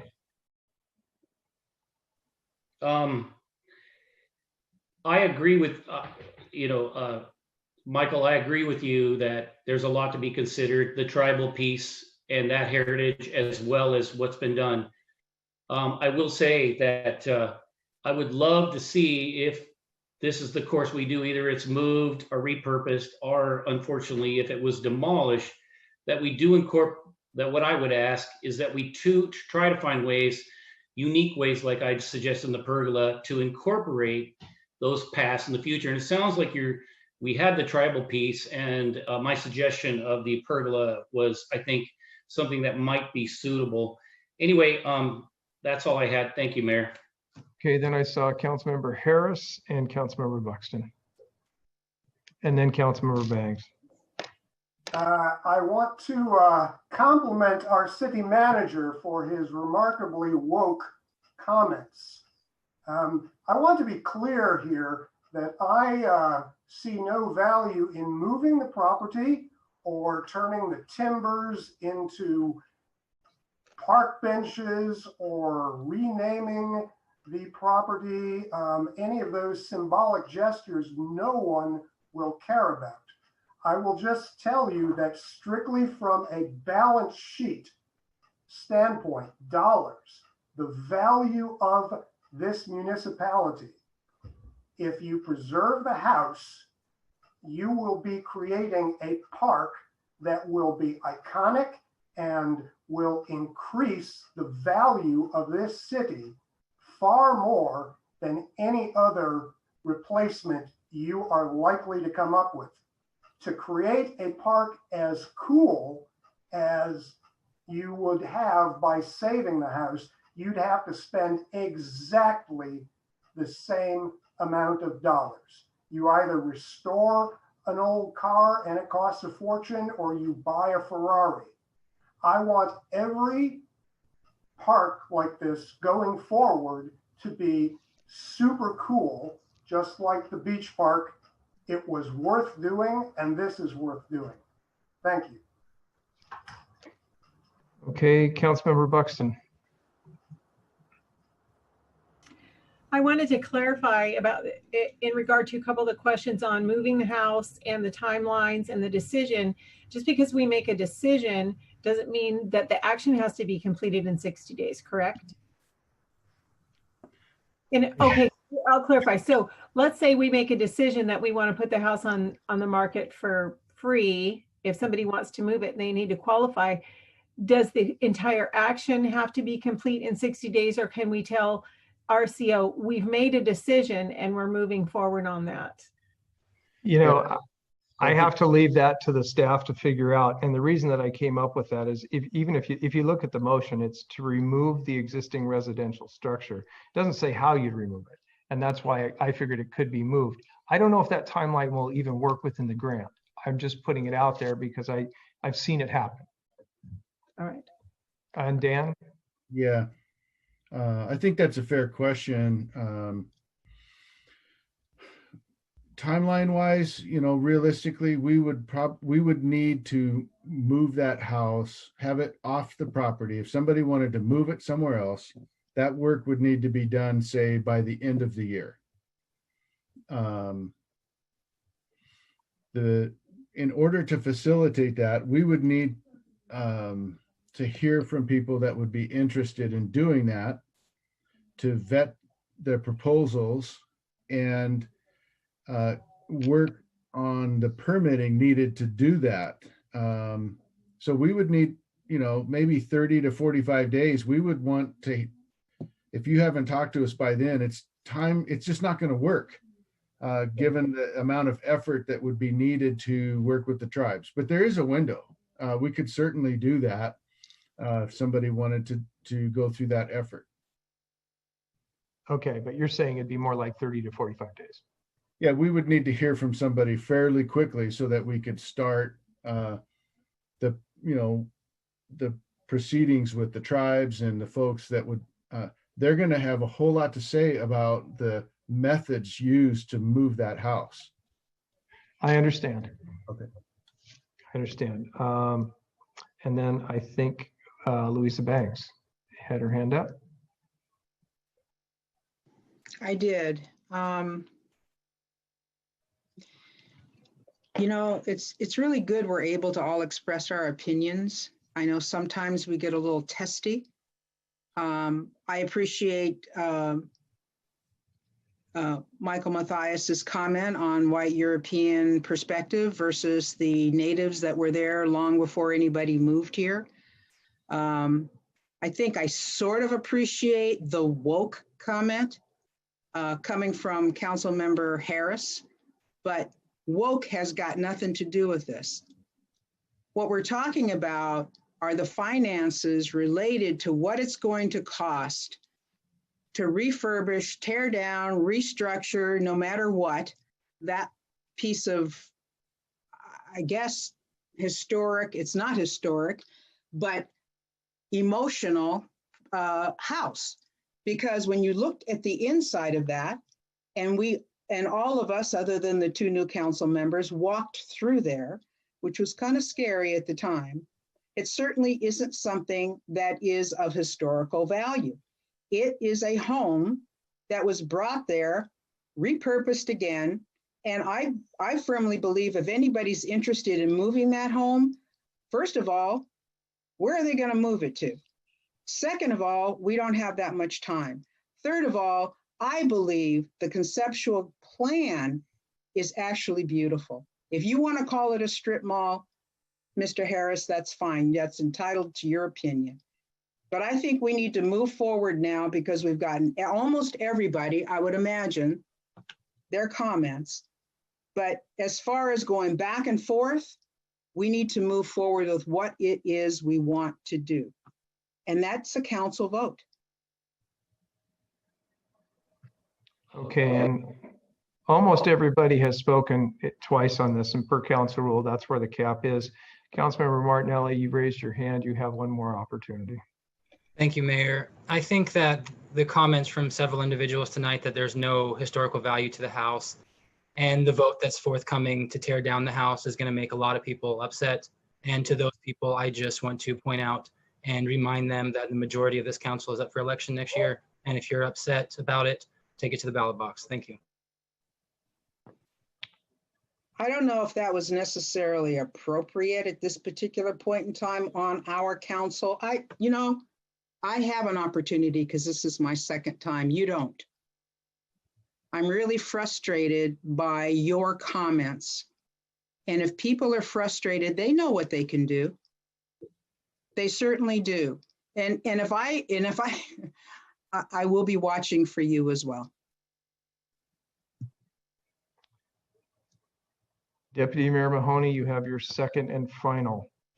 The only person that has an opportunity to speak after this is Jeremy Nutting. Thank you, Mayor. I would agree. We are 7 individuals. We speak for ourselves. And that's all we can do. And one of the things is to basically say that I don't care about the history of this building and its future is completely untrue. This is a very difficult decision and anguished. It's about the emotion and the historical value to this town versus some common sense of what might be best for residents. One of the purposes of parks is for all to use. My feeling is the structure as it is now, and I hope somebody is willing to move it. If that's the case, we decide to remove the building, and I hope they move it and they put it somewhere else. And I'll help them do the remodel. But does it fit in what we are trying to do now in a park that is to service all people, not just some? And in this case, the house remaining, in my opinion, only serves some. And I also think that to spend that much money to preserve something that little or no use can be made, so a few people feel better about it, it hurts and it's sad. And I hate the fact that I'm saying this, but we have to decide what is necessary for the best for all residents of Des Moines and not just some. And that's where it gets tough. And we all live with our decisions and we all live with the consequences of that. It's a known fact. Thank you, Mayor. Thank you. Councilmember Nutting. I will use this as my last opportunity to state that the possibility of 35-foot condos and that house being torn down and the cultural significance of that property being dismantled could have been out of the city's hands. And we are preserving that piece of property to the cultural significance to the people that were here before us European Americans, and the house being altered and of some historical significance. We are doing the best that we possibly can for that piece of property. Thank you. Thank you. Is there a motion? So moved. Okay, I have a motion made by Deputy Mayor Mahoney, seconded by Councilmember Bangs. And the motion is to direct the administration to remove the existing residential structure at the Van Gaskin property in order to provide an enhanced public view, open green space, and other public amenities for the park. And council, I will say, I know that we all put a lot of thought into this. I will call out at this point that I think it's very inappropriate, and no one, you know, there are people here who commonly say that's inappropriate and we shouldn't be threatened. I think it's pretty clear of the innuendo that was made. And frankly, I just will not tolerate it. So where I'm at right now is I'm going to call the vote and finish the night. But with that, all discussion has taken place. Everyone has spoken twice. Point of order, Mayor. Yes. I took my opportunity twice to ask 2 questions, knowing that I would have an opportunity for statement after the motion. So I did not make any statements. I only asked questions. So I'm going to ask permission to make my statement.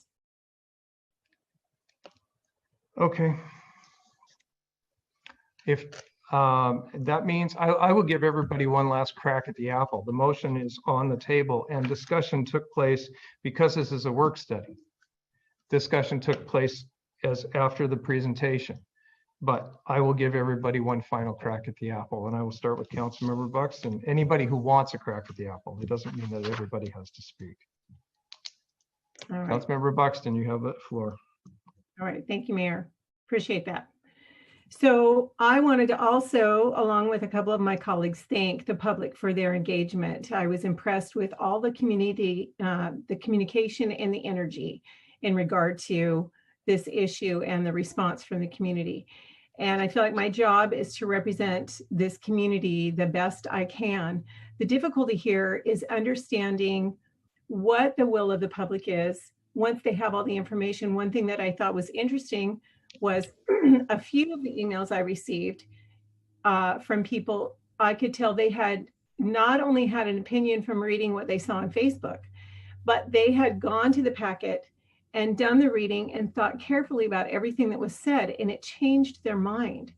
And so it's really difficult for me at this point to gauge either from Facebook feedback or emails what the public opinion really is if they haven't heard everything. And tonight, there is a chance that, you know, they've had a chance, anybody who's listening, to hear a lot more, and it's hard for me to know who has changed their mind, but some very temperate thinking people did change their mind, including me. I have been very emotionally attached to a couple things, including even the Wasson House. But once I received all the information, I changed.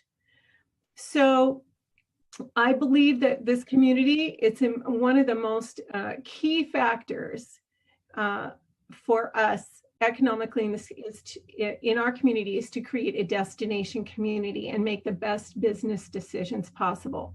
So about me and helping to make that decision, I'm a flipper. So I have personally owned and processed over 50 properties, including land, multifamily, and commercial properties over 3 states, and I've managed over 60 residential units.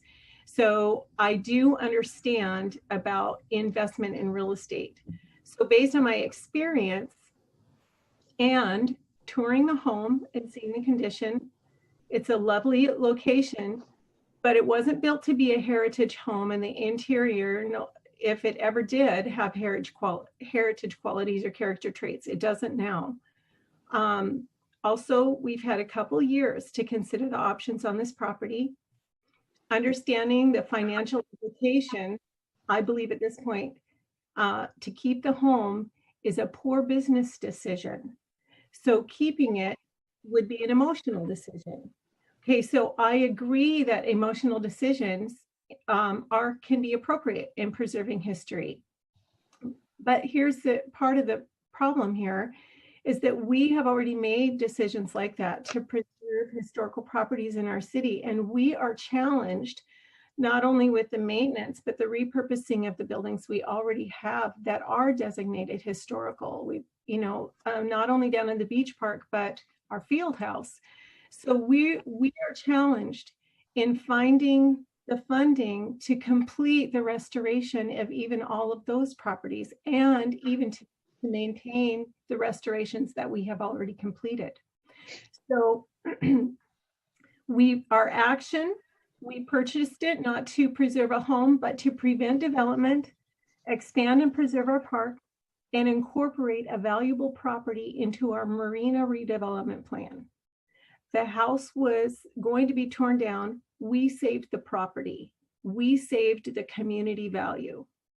If we keep the house, we are incredibly challenged finishing the property for public use, especially mid or post-COVID, let alone repurposing the house. So if we keep the house and relinquish these grants, not only do we need to come up with so much funding just so that the public can use the property, and then we need to come up with more to repurpose the home if we don't go with what these grants. Now I want to talk just for a moment about grants.